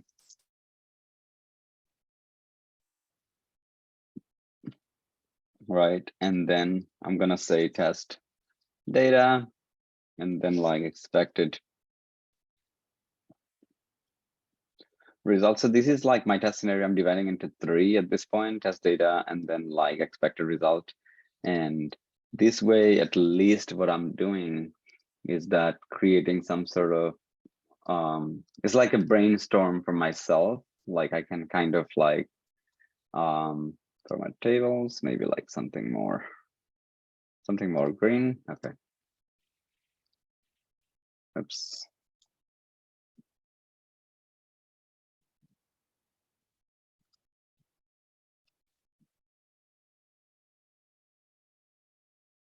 G2, no. All right, cool. So it did apply some of these things. Okay, that's good. It's just doing, okay. All right, so now we got our test scenarios. The first thing first, we're gonna start writing test scenarios. So let's say you're writing a test scenario for a pen, right? And I'm gonna like really go down to the basic and bare bone in this case, so that way we understand what the pen, how do we write the test scenario? So first of all, I'm gonna pick one of you guys and then tell me some possible test cases. And then we go from there. And it's gonna sound like, oh, they never asked this question. They will probably never do that because, but anything that I'm gonna say with the question, that is an interview question, because a pen, a vending machine, a water bottle, all of that were in interviews. Some of our US students that went through. Now, let's see, let me ask Evelina this question. So I want to ask you this question and then see if you can come up with some scenarios. Let's say a pen never existed, right? Until now, and your boss came and said, okay, here's this pen. I want you to test it, make sure everything is good. We're going to create millions, if not billions of copies, and we're going to start selling it, right? And you are in the factory line waiting. You're in the factory line with your lab coat. Now, tell me, what will you test? Knowing the pen, right? The reason why I even mention about pen is because everybody knows what pen is. So I don't have to give you the requirement. You already know the requirement is.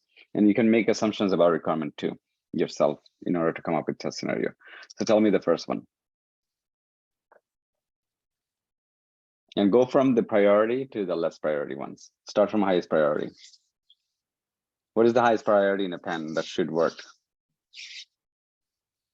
Ride it smoothly. Okay. Wait, Evelina, are you like talking? Because I didn't see you on mute.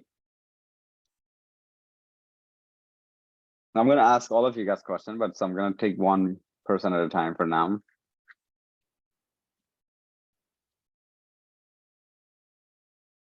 Okay, I don't know, maybe her microphone is not working. Okay, who wants to take this question and start giving me some test cases? Again, highest to lowest priority.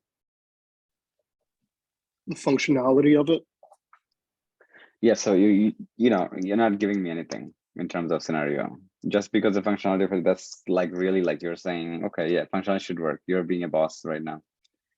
You are the boss, right? You're saying to your employee, hey, make sure everything is working, functionality of it.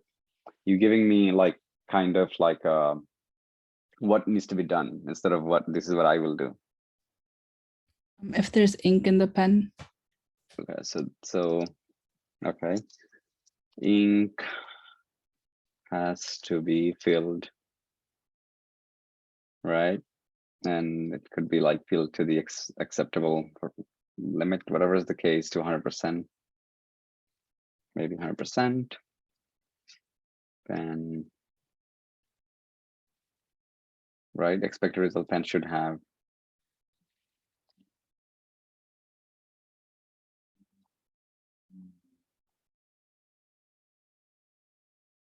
Right? Okay, what else? You guys can see this, or this is too small. Let me just go ahead and make it bigger. Okay. Guys, these questions and everything that I'm writing, it may sound silly because we're talking about a pen, right? But reasons, the reason is everybody knows what a pen is, right? So that's easy for us to come up with scenarios. Now, this is where you want to use your analytical mindset. This is where you want to use your critical thinking, right? I'll give you the scenario one more time. Like I'll give you the situation, what's happening, right? Who wants to take it before I explain? Who wants to like kind of try this and apply some critical thinking here? Anybody? When you All right. close the pen cap, it will Wait, secure. wait. The question is, if you, so you're willing to take the question, right? Because that means you can answer as many as scenarios as you can until I say, okay, stop, we're done, right? So whoever's gonna like, okay, I just need one person I to can, raise hand. I can do it. You can do it. Okay, Mukta's going for it. Okay. All right, that's good. So the situation is you're in the factory, you're in that lab where things gets tested. Your boss came with the pen. Hey, this is the first pen ever we're creating. I want you to test it. And once you're done testing, we will release it to public, right? Open for the whole world. So now Mukta has to write checklist. Okay, ink checked, right? Pre-filled. Just like that. Try to go from highest priority to lowest priority, but I'm not gonna really hold you accountable for that. So you can start giving me what. So the first one is ink pre-filled. What else? The pen can, if the pen writes smoothly, like it doesn't, like when you write, it doesn't stop midway. Okay. Right. Smoothly in one line. So you'll basically test to make sure on a white piece of paper in single line it just doesn't have any breakages. So test data is like use paper and draw a line, right? And should not have any broken line. Okay, keep going until we Okay. are. I guess the way you hold the pen, if it's like if the grip is good. Okay.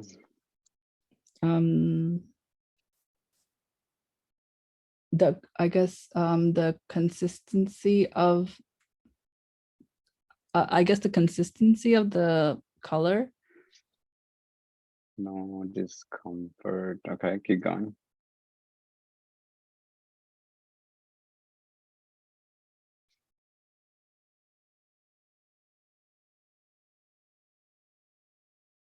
Consistent, but be, specific. Let's say you're doing a black pen, right? Should be black at this point.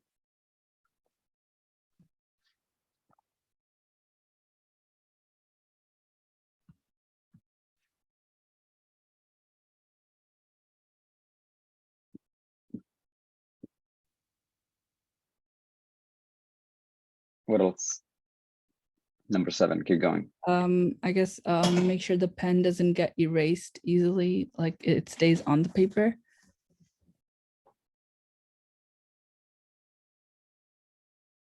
The pen should like not bleed on the paper. There should be like consistency of like the thickness of the line when you write. I guess also this is not like a high priority, but like if the pen should be like a ballpoint pen or like Yeah, of course. clicking, like, you know, when you Yeah. mm, So these are nice to have features, right? Versus pen should drop the ballpoint point after clicking. Test data is probably like click using human finger. also like designs of the pen, like if there's like the color of the outside of the pen, or I like that. Those are just like designs, but I'm not sure if that. Okay, these are okay. So let's say design. Let's talk about the design, right? So let's say your company name is like, let's say nice. I don't know. Let's come up with a name. Let's say smooth. You know, a smooth writer. Right? So It's the name yeah, of the so company. it should show like the company's name, Smooth Writer, on the pen clearly, or the way that they want the pen to look. So it shouldn't be like disappearing when you're writing.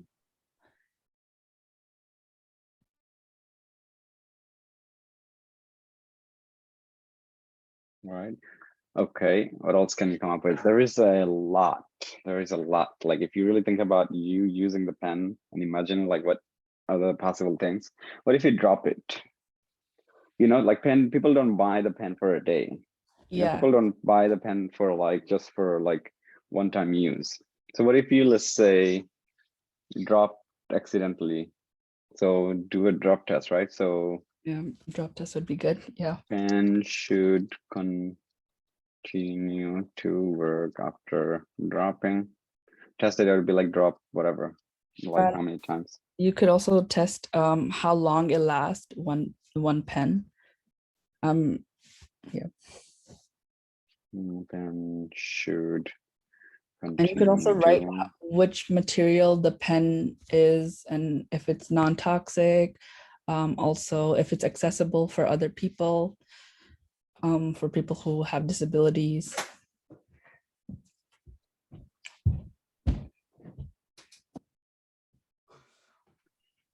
for 1 page a day writing, right? This test case is expensive, number 11, because now you have to wait 1 month, right? And you have to keep writing one. So you have to have some sort of machine to write that for you. Pen should continue to work, right? And then likewise, guys, okay, so let's give other people chance to come up with more. Like anything that is not here, keep telling me. Because remember, you are going to create millions of billions of pens and start selling. What is the safety hazard? Is there any safety hazard that you can think about? Security situations? You know, like let's say the pen somehow you know, some people stepped into the pen and the material of the pen becomes really sharp and now kids can cut their hands or whatever is the case, right?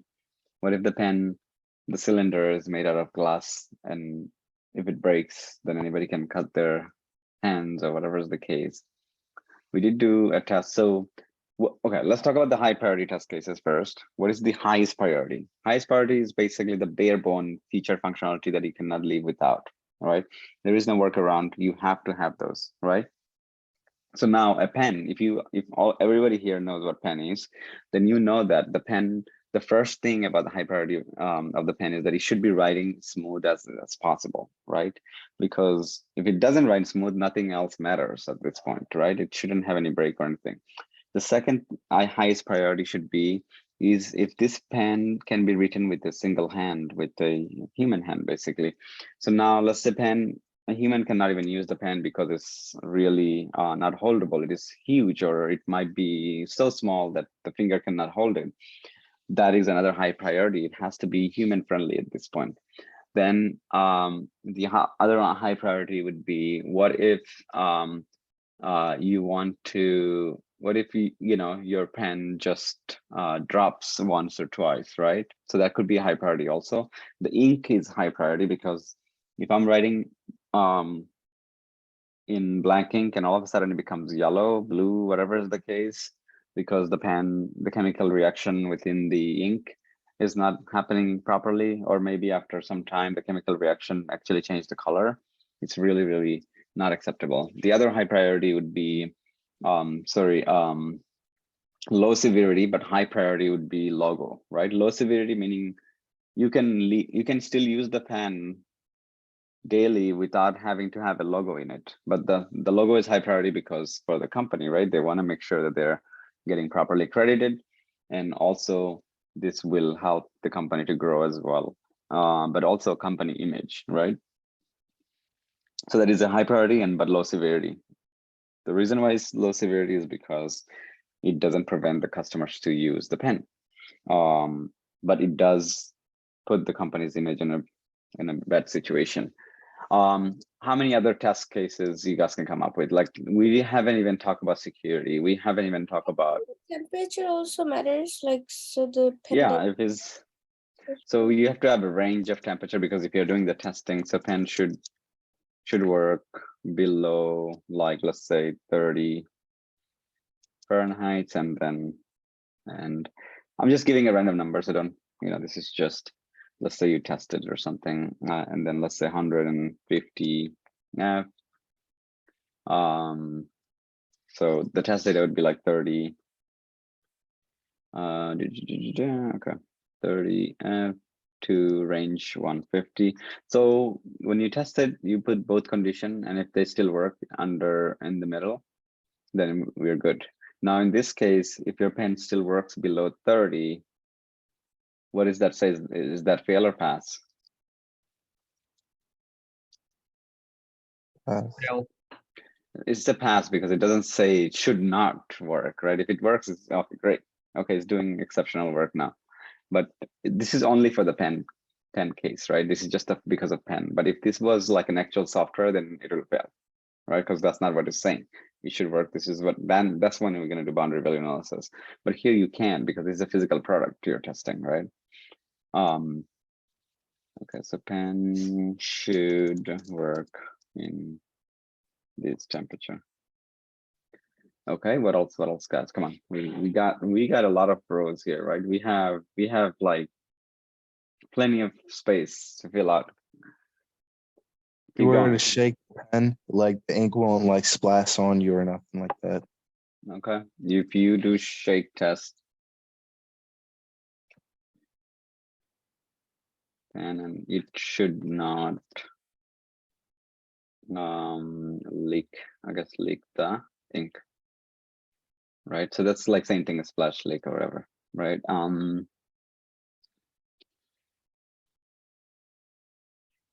Pen should not leak any ink. Okay, that's fine. Keep going, guys.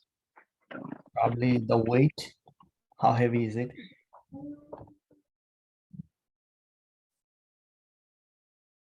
Let's say like how many ounce? Like 10 ounce? I don't know. Like Okay.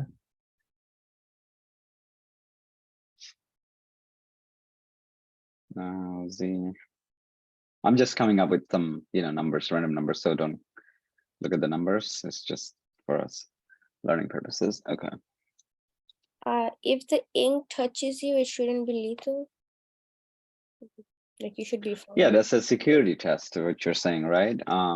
Because because we're human, there will be potential for those ink to be outside of the pen at some point. People will break it, people will take it out. Kids are gonna, try to bite on it. Whatever is the case, the ink is gonna be outside of the pen. So that's the security issue. That's basically health risk. So if, let's say, the pen ink goes outside of the pen and this becomes like an acid, burns people's skin, or it gives them skin irritation, or even potentially kids can swallow and die. So you want to make sure that pen ink is not harmful to environment and public safety. Right, so it doesn't have a test data, but it can just say pen should. Okay, the expected result is like pen ink is not. Well, okay, what else? What about like the components of the pen? Like everything's where it's supposed to be. The grip Okay. is where it's supposed to be.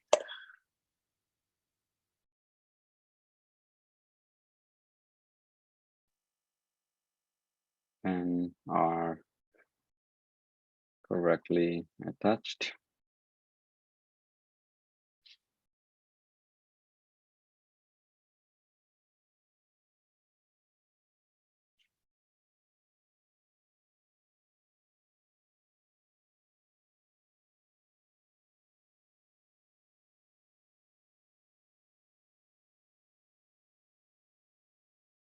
Okay, what else? If you're in a situation where, I mean, it shouldn't dry out too fast. So if you leave it like the cap open or whatever, like it should, you should still be able to use it even if it's left open for a couple minutes or an hour or whatever.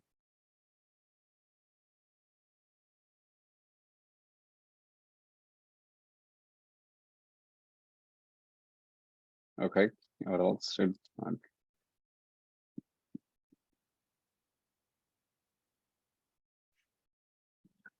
like 1 week, 2 weeks. So it's basically just time frame, 3 week and 4 week. Just to, and then who decides how many weeks that you're supposed to test? It's basically based on a lifespan of a pen. How many weeks do you think? So if the pen can only last for 6 months, there it doesn't make sense for you to test beyond 6 months, right? Once the cap is open. Okay. What else, guys? Come on. Assembly, this assembly should be easy to manage. So if you do happen to like unscrew the cap, you can just easily screw Mhm. it back on. Okay. On disassemble or okay, taking the pen then to not okay. Unassemble on the parts of the pen should be easy and put it back to its original state. Okay, let's see, maybe make this a more alignment wrap. Okay, that's better. Okay, what else you can come up with? If it still works, if you drop it in the water. Okay, so I mean, what is the possibility of pen being dropped in the water? A lot. Waterproofing. A lot, right? Yeah, Yeah. pen works after dropping in the water. So if you tell me like, okay, pen should be writing in space, what is the possibility? It would be like what? Narrow, right? It would be like maybe one astronaut is out there, 2 astronauts. So that's maybe like 0.00001% of your users. So then you and your team can decide to say, okay, these test case, yes, it is possible, but it is very small percentage of the users. So we'll leave them, we'll let them be. You know what? We'll get the lawsuit from them. It's okay, company can handle it, right? But I'm just saying, if depending on the usability, or at least depending on the likelihood of the scenario happening, will decide where the test case should be up or down. Now, some test cases are called edge cases. So for example, astronaut using that pen is edge case because it's not going to happen every day, right? But if it does happen, yes, is there a possibility? Yes, there is a possibility. But does it happen all the time? No. Does it happen like, you know, X amount of time? No. Compared to all other scenarios that we see here, will probably happen daily basis, right? So your team can say, okay, you know what? Instead of shooting the pen to the astronaut in space and doing the testing and spending a lot of time and money, we focus on what is the highest priority at this point, right? The priority comes from how many users are affected. Priority comes from if the user will be blocked, and priority comes from also the quality and stuff for especially in this instance. Okay, what else, guys? Because we can come up with a lot, right? Because we're going somewhere with this. So keep giving me the test cases. Sorry, test scenarios. The cap fits on the pen. Okay, cap on the pen. Okay, so let me do you guys a favor now, because if I continue to ask you to write, it's probably not gonna end anytime soon, right? We're probably gonna be able to fill out all the way, right? There is so many test scenarios. The idea for me to make you guys go through this right now is to just kind of make you think that what is a test scenario. So now here, let's test the knowledge. In your own view, and this question is for Saif, in your own view, what is the test scenario now that you had some experience with it? It's like it's less specific than a test case. So it's kind of like a broad what's it called? Like a broad requirement that needs to be fulfilled. And not the correct way to put it. We just saw what test scenario is. So who can put it in a better way? Let's see. All the possible way you can use it, the user is gonna use it. All the possible combination of the use case or scenarios, or yeah, you can call them scenarios because these are scenarios. Okay, Who else? Anybody else wanna provide their own view of what test case is? It doesn't have to match the definition. It doesn't have to also. It's just your understanding.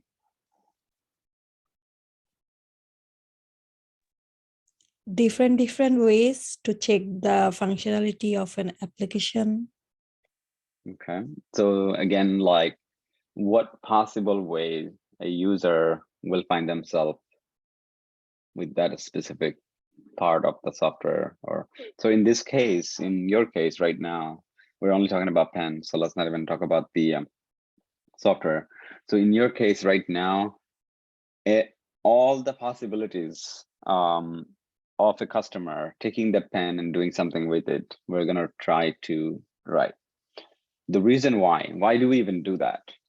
So let's say a user takes the pen and he drops it underwater. That is one of our test scenario, but we never tested it. Like, no, this is no, we're not gonna test that, right? Now, a user goes and drops it under the water, and now it doesn't work after the second day of purchase. What do you think that user will do? Will he buy another pen from the same company?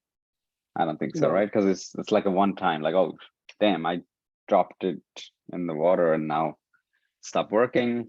I'm not gonna buy it. And he'll probably tell all of his friends too, like, hey, don't buy this pen. It's just not good. You know, it's not a good investment at this point. So all of these scenarios are necessaries. So likewise, let's look at this. So this is your test scenario, right? So when they give you a requirement at work, likewise, we write scenarios in the same manner. Now in Agile, I mentioned again and again, they may not require you to write and brainstorm like this and write all of the scenarios, right? About possible features and functionality, because they will say, okay, write test case. Write test case is essentially very same. It's just that it has more details. So we'll talk about the test case in a bit, but let's still focus on the test scenarios. So now, if I ask you today, right, let's say I hired you now and I said, okay, I want you to test auto body shop application where you enter information, and then at the end we give you insurance for auto body shop, right? And I want you to test this page only for now. So we just developed this page, right? And you enter, let's say, oh, okay, I will say John, like whatever likes me, at something gmail.com.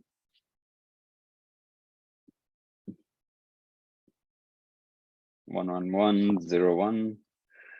Agent is John Doe. I continue to the next step and it's working. So you went to the next page, it's working. Is that enough testing, guys? Tell me. If I did this, is it done? No, because you want to see if all the fields are required to be filled in, or if the person's just putting in their name and they're continuing, if that allows the system to continue. So if let's say I'm the person who, just did one time, just like this, and click next. I'm like, wow, this is easy. Job is easy. I finished my work, running back to the manager. Hey, the assignment that you gave me, I'm done. Everything's working fine. No, it's like, not enough. No, it's not enough. We need to check with the invalid data too. yeah. So if that was the case, like, and I'm trying to make sense of it here, right? If that was, if that was the case, like, I don't know how many people have children, but if that was the case, they could have hired 6, 7, or 8 years old. Or if that was the case, then they can just hire fresh out of maybe college or high school. What makes you different? And that's what we are trying to accomplish here, right? We want to be different. We want to be more, we want to apply more critical thinking. We want to apply more, so that way we not only increase our value in the company and the team, but also we do the right thing. So simply just doing that was not the right thing, because now, yes, that was one of the positive scenario, but we're missing maybe like, 90% of the other scenarios. So now if I go back, let's come up with some test cases, guys. So sorry, test scenarios first, and then we will. So this was for a pen. By the way, in an interview, they will ask you, give me some test scenarios or test cases for pen. The answer is gonna be the same, right? So you're gonna continue to say it. I will do this, I will do that, I'll check this, I'll check that. And you're gonna continue to do that until they said, oh, wait, enough. We're done, we're good, we're good. The guy will not say stop until he feels like, oh, wow, this person is really thinking about everything, all right? And that makes you a different kind of QA, guys. That makes you a different kind of QA. Imagine like they said, okay, here's a pen and I want you to test. And like, and you go like, oh, I'll just write it and it works and that's it. You know, that question that they're gonna ask you is an opportunity and you're gonna ruin it by saying, it should work. Pen should work. Pen should work based on the requirement. How's that sound? You know, like it's an interview. They're not asking like, you could be true, like, okay, yeah, I need to see the requirement. You know, like you could be like going to the interview and say, oh, I need the requirement first, because as a QA, we look at the requirement. And after that, we do the testing. So where's the requirement? You know, that's being an extra. That's being a little bit smart here, right? Because the reason why he gave you such a small item for you to give him the test scenarios and stuff is because you already know how pen works. And that's just a test. It has nothing to do with you doing actual work. If you're at work and they don't give you a requirement, that's when you ask them, I need a requirement before I can do the testing. But in an interview, if they give you a water bottle, go ahead and write me test cases. You write the test cases, that's it. Because the assumption is there. The assumption is that they will give you something that you are familiar with, so they don't have to write you like a long list of items for requirement. You should do this, you should do that, and then you just look at, you just copy and paste. That's not the way it's gonna be. They want you to kind of come up with those scenarios on your own. So just keep that in mind. And okay, so what were you doing? Okay, so test cases for this, I'm gonna create a new sheet, right? So what I will do, probably test scenarios in one line. And then I will make this bigger. Let's see if I can. Okay, what?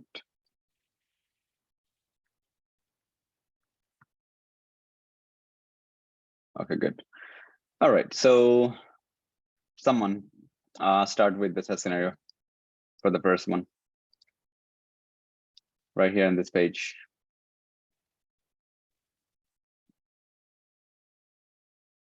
And to save our time, because there's a lot of stuff in here, right? So we'll just stick to this number, these fields, and then these two buttons, right? So who wants to give me the first test case, guys? See if it's allowing us to input characters inside each box. Okay, so the first is each field should take characters. All right, okay. Verify that a user cannot log in with an invalid email address. Nobody's logging in here. Where do you see login? You can do invalid email to go to the next step and see if it works. So define invalid first, right? So, okay, so this one,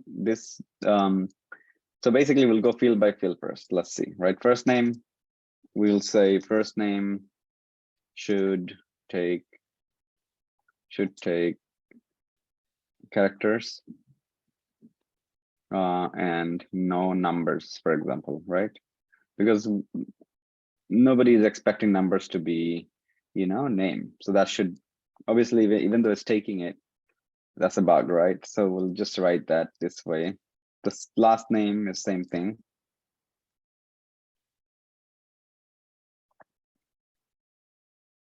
Should not take numbers, but all characters.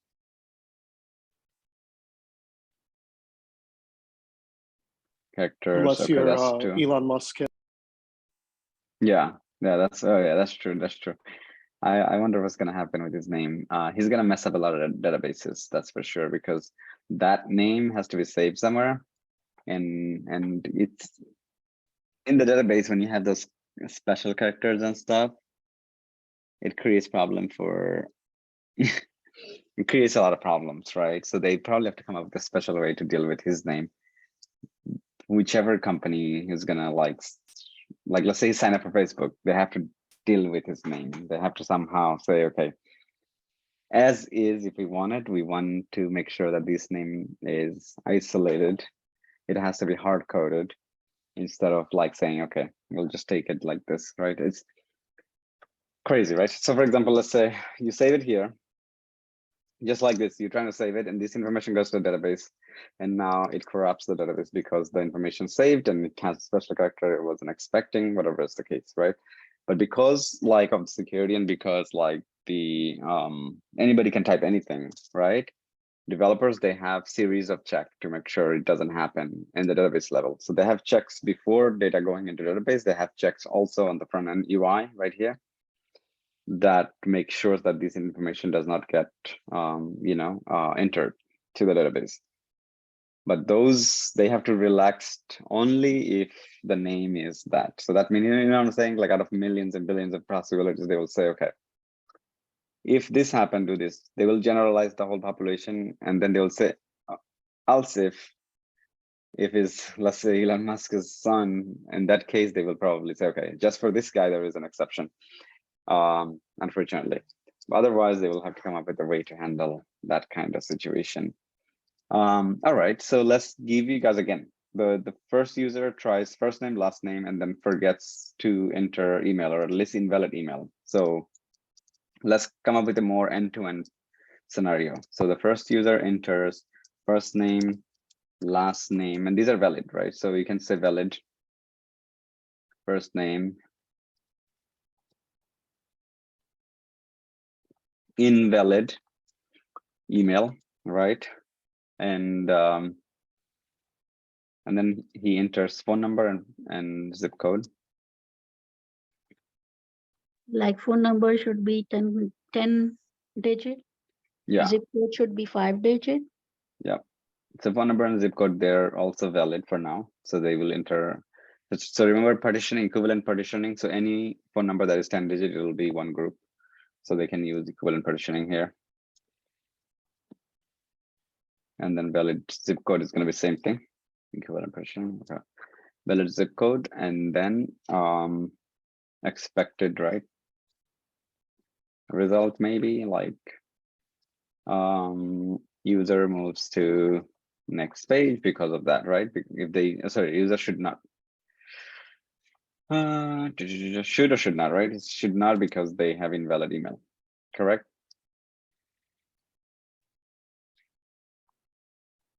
Move to the next page, right?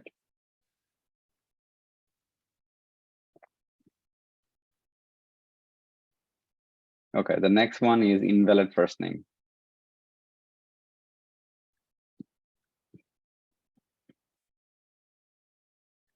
So really it's just a lot of negative scenarios in the beginning. So this will be valid, but then invalid last name.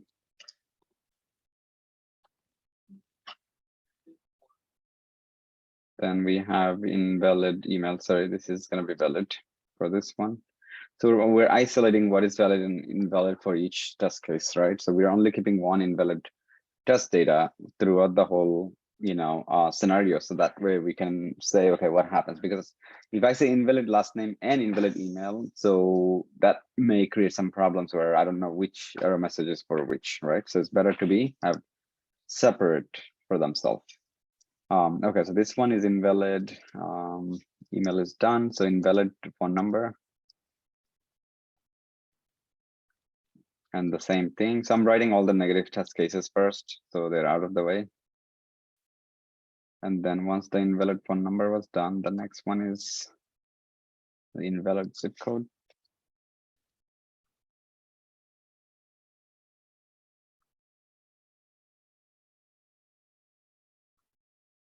Okay, and then zip code being 5 digit, we can test it separately, right? That has to be a separate test because you're doing boundary value analysis. And phone number is the same thing, boundary value analysis, that will have few more test scenarios that you'll create. So now, so we tested to make sure all of these taking the valid. So this one, so these two needs to have boundary value analysis. This two is fine. So we have to say zip code. Zip code first test case should not take less than 6.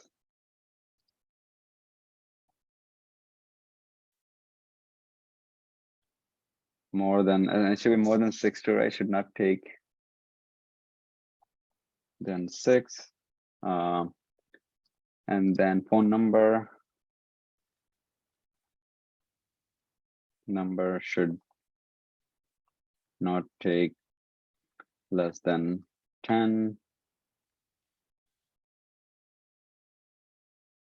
But it can take more than 10, but it has to be,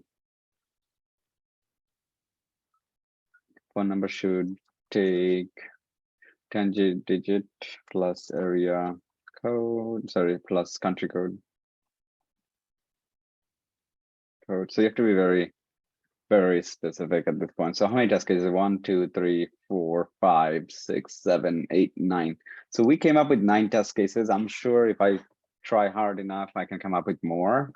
But for the learning purposes and for interest of our time, let's move on with these 9 test cases, guys. Now that we have 9 test cases, obviously this was where we learned how to come up with more than just general test scenarios and applied some critical thinking there. We can also apply critical thinking here and reasoning as well as understanding of this product to come up with a lot more test cases. So at least bare bone, we got the 9. We're missing a positive test case actually. So I'm just gonna go ahead and enter that. We should have a positive insert. Okay.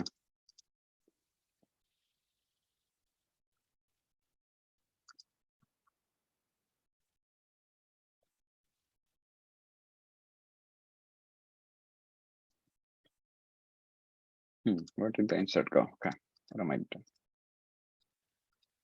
Okay, that's good. Right, okay.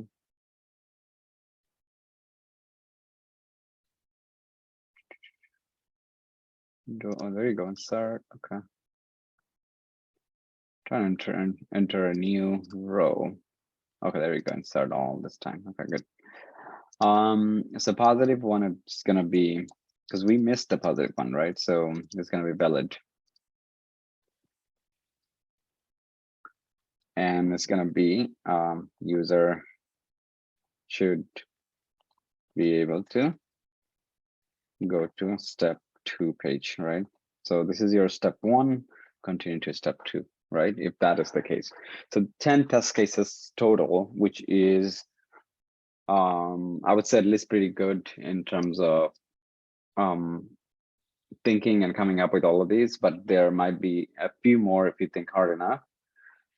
Let's go ahead and now create test cases. So this is test scenario. You guys agree? You guys now totally rock solid about test scenarios? Test scenarios is all possible ways a user will interact with the specific feature and all combinations of way too, right? So for example, first user comes in here and enters the first name, last name. And then this guy really, he doesn't understand about the email. Oh, what is this email address? Oh, he wants my address. Okay, no problem. 9, whatever, like Broadway. Whatever, Broadway, and then he enters the full address here, right? So let's say we're doing a manual test right now, okay? And then oh, there's a mosquito. Okay, so we're doing a manual test right now. I entered first name, last name, and some valid phone number. 1, 2, 3, 4, and then zip code is the valid 1, 2, 3, 4, 5. Okay, that's good. And then somehow this user misunderstood about the email address. Can we prevent him not writing his address here? We will not prevent him, but we will be able to tell him, hey, you're entering a wrong thing. You got to put the right information. So that's one of the good thing about the application being able to handle. So if I click on continue, okay, this is, it probably thinks we're robot or something. Okay, traffic light. Verify. Okay, good. Holy crap. Okay, so what what happened here, guys? Suburb. It's a bug, right? Because its email address is not even validating that email address. So let's go to another app, all right? Because this, this company, okay, they probably, it's a customization app, right? So they may be able to put the validation when the customer buys it, and so I don't really know. But let's see. Go into auto Is this a legit insurance. website, or is it just This for is- testing? This is demo website. So the company is selling these products, right? These are different products, software products here, right? That your company, so if you're an insurance company and you decide to sell auto insurance, then you can actually buy the software to give them a quote and acquire more customers, basically. Okay, so let's go into the auto insurance might have that kind of mechanism. Not okay, so let's see. Okay, let's see.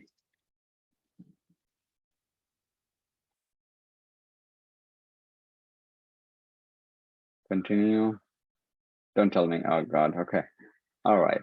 So it doesn't have that kind of validation, but let's see if we can find another app that has it. Let's see, Mercury Tours, maybe. I'm trying to, I don't want to go to somebody's live website and do this kind of testing, because remember, guys, we don't want to, like, especially for automation, when we automate something, maybe Go 90. Okay, there you go. Go 99 has this. No, never mind. Let's see. Mercury Tours. There used to be, okay, there you go, right here. So this source code came from HP, and this was really put down. So Guru 99 took the source code and put it in their website. But anyway, so this is the website that we normally used to use for writing our automated tests. It's like flight reservation to everything. But then Guru 99 kind of like putting ads and stuff. So it's really something that we don't use anymore. Previously, I'm talking about back in the days, this website used to be by itself, right? Where you can navigate through the application without seeing ads and stuff like that. Ads makes it difficult for us to automate, right? Because now unexpected things are happening, we cannot predict, right? So if we were to, okay, let's just sign off, okay, register, and then here, the reds are required fields. No, this is still gonna give us the same issue, because this email address is actually not even required, right? So, so let's go to, like, let's open up Facebook. We'll do Facebook for now, and then go from there. So let's say Facebook login or something.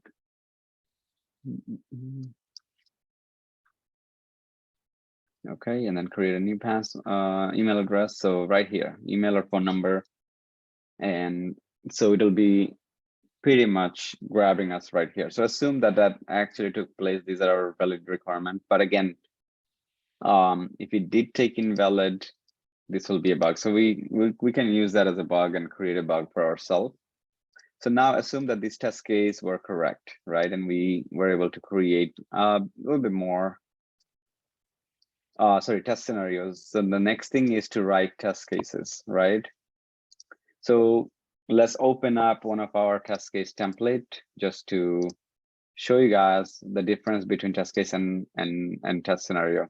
So first of all, a test scenario is, again, all possible way the user will interact with that application or that piece of functionality. And then test case is basically when we write absolutely everything that includes steps, expected result, actual result, pass, fail, what happened, right? Test data, who's testing it, the test case ID. So a test case is basically a step-by-step process on how to do the testing. So that's your one test case, and that's your two test case, and the third one right there. So what's happening is that we are taking each scenario from here, okay? And then we're saying, okay, this scenario, do we need steps? What are the steps that we have to add? Step number 1 for this one would be going into that website, right? Going into that website is the URL. Step number 2 would be entering the first name, last name. Step number 3 would be entering the email address. Step number 4 would be entering the phone number, right? Before clicking on submit. Okay. So that is the test case. So let's convert this into our first happy path, right? And then we can go from there. So now the first one is, and obviously disregard the bug because we will actually use that as a bug report. So we'll create a bug. So go back in here. The first step is going into this website, right? So we're gonna say navigate to. Can you guys see all this or no? Or you want to make it bigger? That's good. Okay. Bigger is And you better. can- okay. So I'll make it bigger and okay, so all right. So the first step is actually navigating to that specific website, right? And this site should open. Expected result. We don't write it just yet. Okay, we don't write the expected result just now. We don't say pass or fail because we haven't tested yet. Okay. The second thing is entering our, as per our test scenario, because we're testing a happy path. So let me just make this bigger. Okay, the next one is enter first name, last name, right? So now you can say expected result is system should take first and last name. So here we're gonna say test data first name. So what do you enter first name? You have to put it in here, right? So because it's happy path, we're gonna enter expected, actually whatever the system is expecting. So last name is gonna be Smith. Okay, then the next one, the third one is gonna be enter phone number and email. And then this is where we're gonna say phone number is equal to, let's say 646, whatever is the case, 333-4444. And then we have to do zip code, I believe. Sorry, email equal to john@gmail.com. Okay, and so then we enter that as expected. Again, pass fail. We didn't test anything yet, so we don't know, right?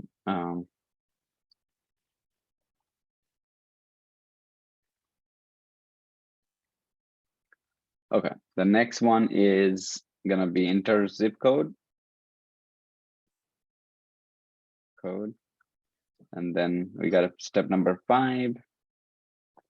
Click submit or click next step, right?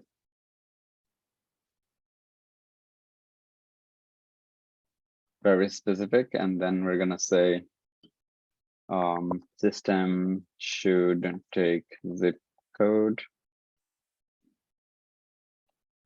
And this is email and phone number.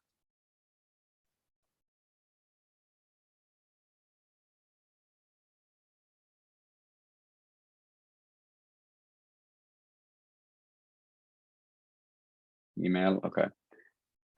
So we just wrote all of our step, and then the last expected result would be user now should land on the page 2. So now that we wrote this, I think we're missing one more item, which is zip is equal to 11111. Okay. So you can write where you're testing this, Chrome browser or Firefox. This is actual test case we just created. And you can also write, let me see if I can make this bigger first. Okay, all right, good. You can also write some logs who tested it and things like that prior to you. But the main reason why we write our test cases, even though you guys just noticed this was a test scenario before, right? So then why do we have to duplicate? Almost like a duplication, right? We're writing this, but it's in a little bit of details, guys. We have to also make sure that we are entering the right title for the test, right? So we have to say, verify that a user can enter their information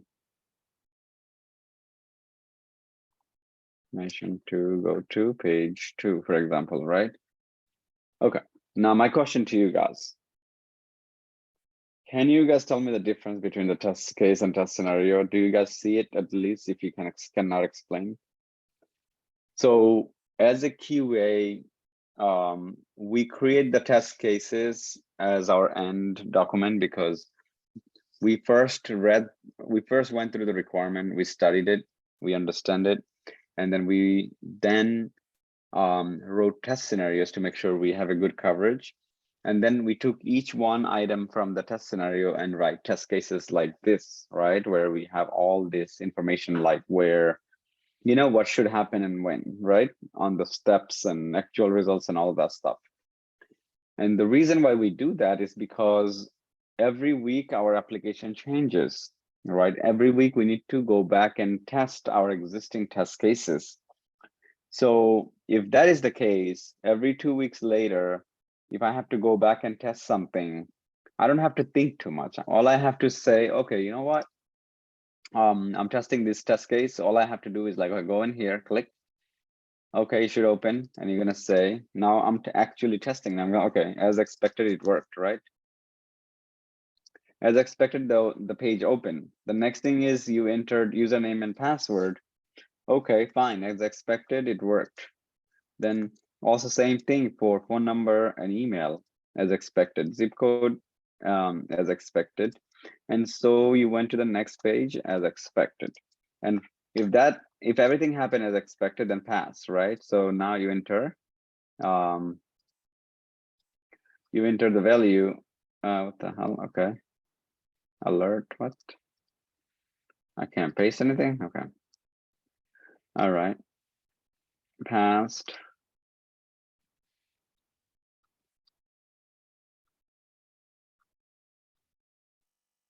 So in a test case, when we say pass, that means we're doing execution, guys.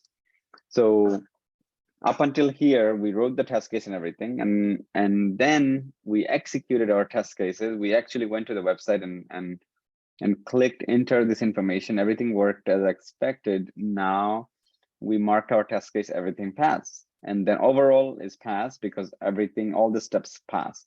If let's say step number 4 failed, overall would be failed. Okay, just keep that in mind. So we just created a test case and we have a bunch of test scenarios. So each one of them will be in this format. Now I have a good news for you guys, because imagine like you have to do this like this all the time. It's like annoying, right? And you have to save it and you have to put it into your Excel. And what if you lose your Excel, whatever, it's just too much. So there is test case management tool that later we're going to learn, a tool that will take this information and it's more interactive instead of an Excel sheet. It will ask similar information. What is your steps? Step number 1, what do you want? Step number 2, what do you want? You know, but this is going to give you a good way of teaching, or at least for learning purposes. This is how we create test cases. Now, some companies out there still using Excel. I haven't seen one who still using Excel sheet, to be honest, because it's just too much, right? It's just way too much to maintain those test cases. But I know that at least some companies are still using. The only thing I can say is test scenarios are going to be Excel regardless, because it's a list of, you know, scenarios, right? They don't have test scenario management tool. They have test case scenario, test case management tool. So you create the test scenarios on Excel, even if they're not requiring, because then it gives you a good idea about what needs to be covered, what test cases that you need to create. So imagine like if you want to create test cases right off the bat without doing the test scenario, you would be able to maybe, but you may miss 1 or 2 scenarios. So it's always good to write every single test scenarios before even creating your test cases. So this is your test case document. This is your test scenario document. We talked about test plan. You saw it. We just executed. When I say execution of test case, that means you literally do what the step says. So if the step says navigate to this URL, you open it. You go into that URL and you do exactly what it does, and then you just write what you saw. Okay, and then pass or fail. That's it. That's called manual testing. That is test execution. You executed test and it worked. Okay.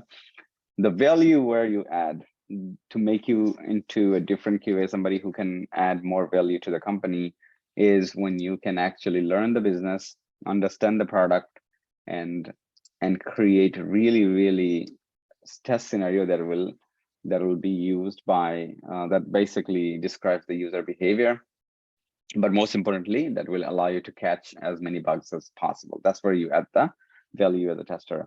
Aside from somebody just jumping right in from the street, that's where you kind of make yourself more different, right? So just keep that in mind when it comes about the test scenario. A lot of the critical thinking needs to be applied in order for you to be a good tester.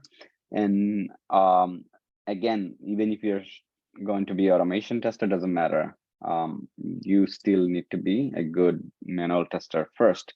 So make sure you grasp all of this information that we were just talking about. So let's see what is the next item for us to cover. So we did that. We actually talked about the test data. We talked about the test steps, test case. So these are already inside of the same document, guys. These are your test steps that you have in your test case. This is how we write the test steps. Test data, we basically isolate. The reason why test data is included in the test case is because maybe today I'm trying with John Smith, tomorrow I try something else and now I get a different outcome. So I don't have a baseline, right? I don't know exactly what is normal. So you need to have what is normal. That means you provide exactly what you do every time. So that way, when there is unexpected behavior happens, you can detect that and report and create bugs. Okay, so that's why test data is also essential in a test case. A test case should not need anything else. Test case should have absolutely everything. And that's what you see, even down to the what browser you're testing in, right? Okay, so now any questions on test case, guys? We covered test scenario, we covered test case, we covered test steps, we covered the test data. Okay, test data is basically just anything that you are going to be using in these steps, anything. So if you say I want to enter the first name is your test data. If you say I want to enter the email address, that's your test data. Okay, so if you say I want to use the username and password, that is going to be your test data. Okay, so nothing crazy. Okay, so defect, bug, I think we did cover bug lifecycle earlier, but I guess I'll go over very briefly on the next class. But the next class is going to be types of testing. So we'll probably, yeah, we have homeworks for type of testing already prepared already. So we'll probably send those for the next class. But for this class, let's see. Okay, for this class, you're going to get a homework. You're going to get a homework. Basically, you're going to have to create. It's a lot of. It's going to be extra work. So just be prepared to do all of that. We're gonna basically ask you to create test scenarios for something, test cases, test steps, and test data. Requirement, I'll probably hold off for now because again, in Agile, sorry, not the requirement. The test plan I will hold off because few reasons. One is that in Agile, you don't have to do it. And then the other thing is as long as you know what the requirement is, you should be fine. But most importantly, requirement, you can always get the template and kind of like follow in order to create it. But the things that I'm interested in, at least for this section, this class is going to be test scenario, test case, test steps, and the test data. And then boundary value analysis, equivalent. So the homework is going to be more on those subjects right here. And then after the next class, what's going to happen, guys? So we have the next class about the testing types. Once we finish it, we have the first class of programming. Okay, the first class where we will learn how to do programs. We will learn Java and you become a programmer at that point, right? So you'll probably, on the first class itself, you'll probably be able to write some programs, maybe some small games, maybe if you want to, like console games, like tic-tac, nothing fancy, right? Nothing is going to look pretty. It's just going to be, text on your black, terminal. But either way, any questions for today? I know it was pretty extensive, but test scenario, test case, test, and also boundary value analysis and equivalent partitioning. I would say if you need to do additional research, feel free. There is plenty of video, 5 minutes length video online on YouTube that I personally seen myself. So if you need to familiarize yourself with those, do it, because remember, it's not about just you knowing what I'm saying. It's also about getting the idea and learning it the best possible way. So if my way was explaining was not correct, or maybe like was not something that you caught, then you can still look into the others and to see, okay, what ways will you be able to absorb the same information without having to just disregard. So again, if you get confused by my explanation in terms of test cases and test scenario, then spend more time, watch some other perspective, other videos from another, maybe YouTuber or something, and then still get your idea solid. But at the end of the day, your knowledge as a tester on these items needs to be solid, right? So that way, at least 50% of the interview question will be like, it's going to be nothing to you, and you'll get really, really comfortable.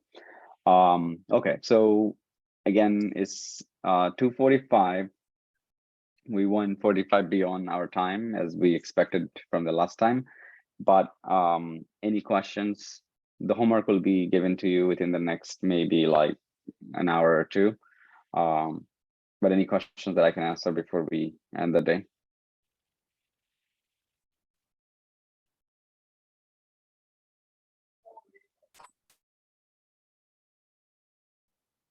All right, silent means no.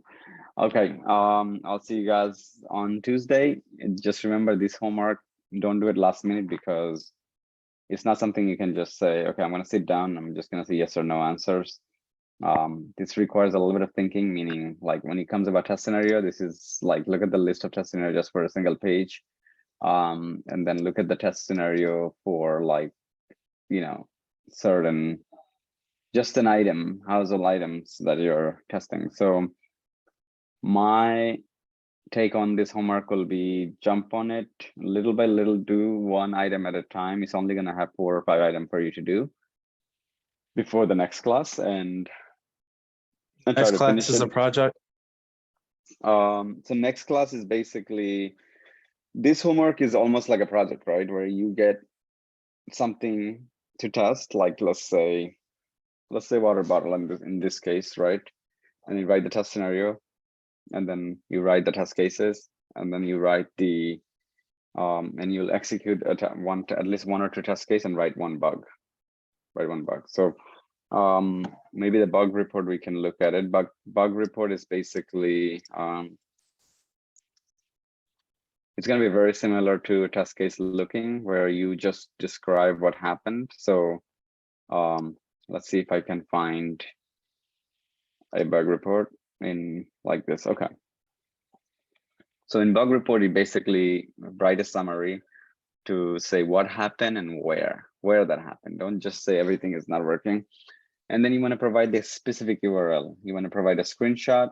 You want to provide which browser you were working on. You want to provide steps to reproduce, meaning what did you do in order to get that bug? And since you're calling it bug, what were you expecting from that feature, right? So you're going to have to say expect a result.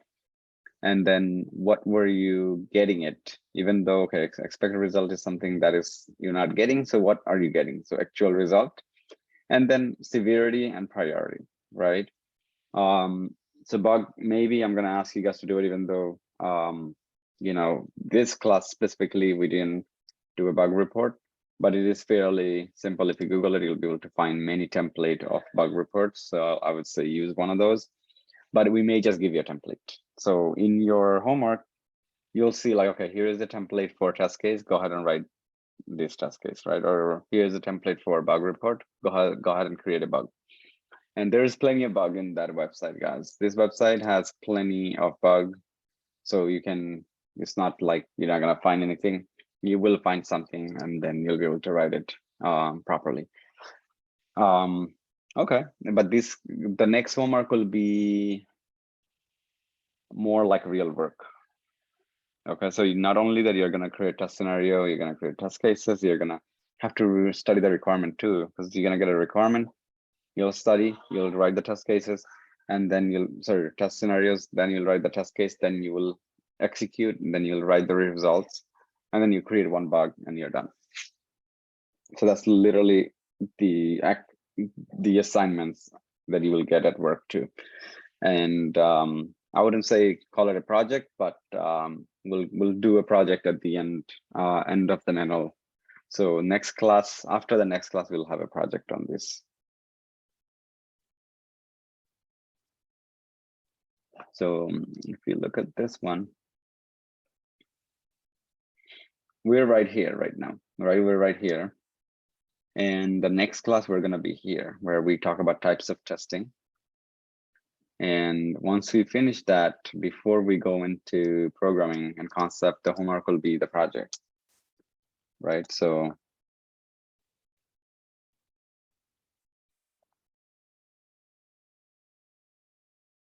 okay, so these, just remember that will be happening.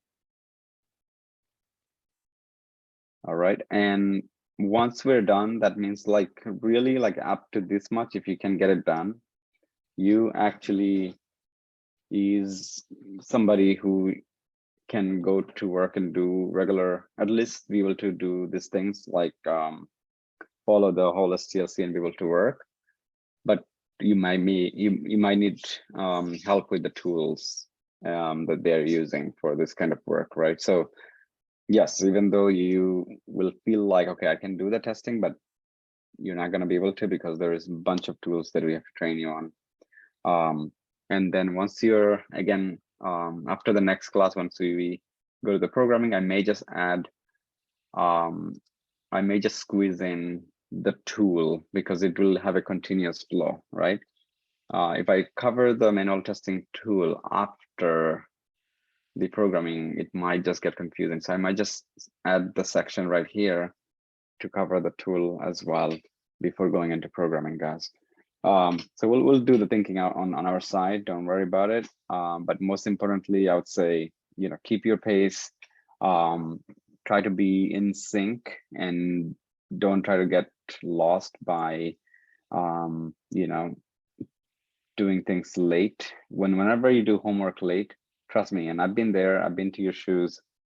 Whenever you do things last minute, you're not thinking. You're not doing because you want to learn. You're doing it because you want to get it done.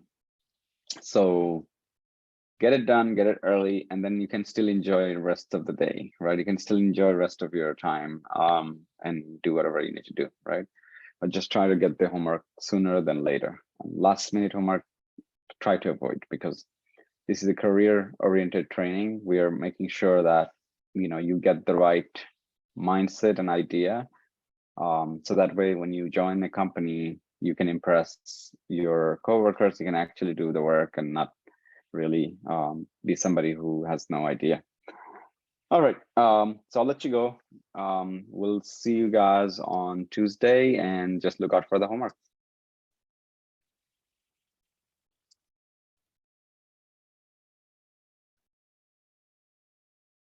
Thank you. You're welcome. Have a good day, guys. Thanks.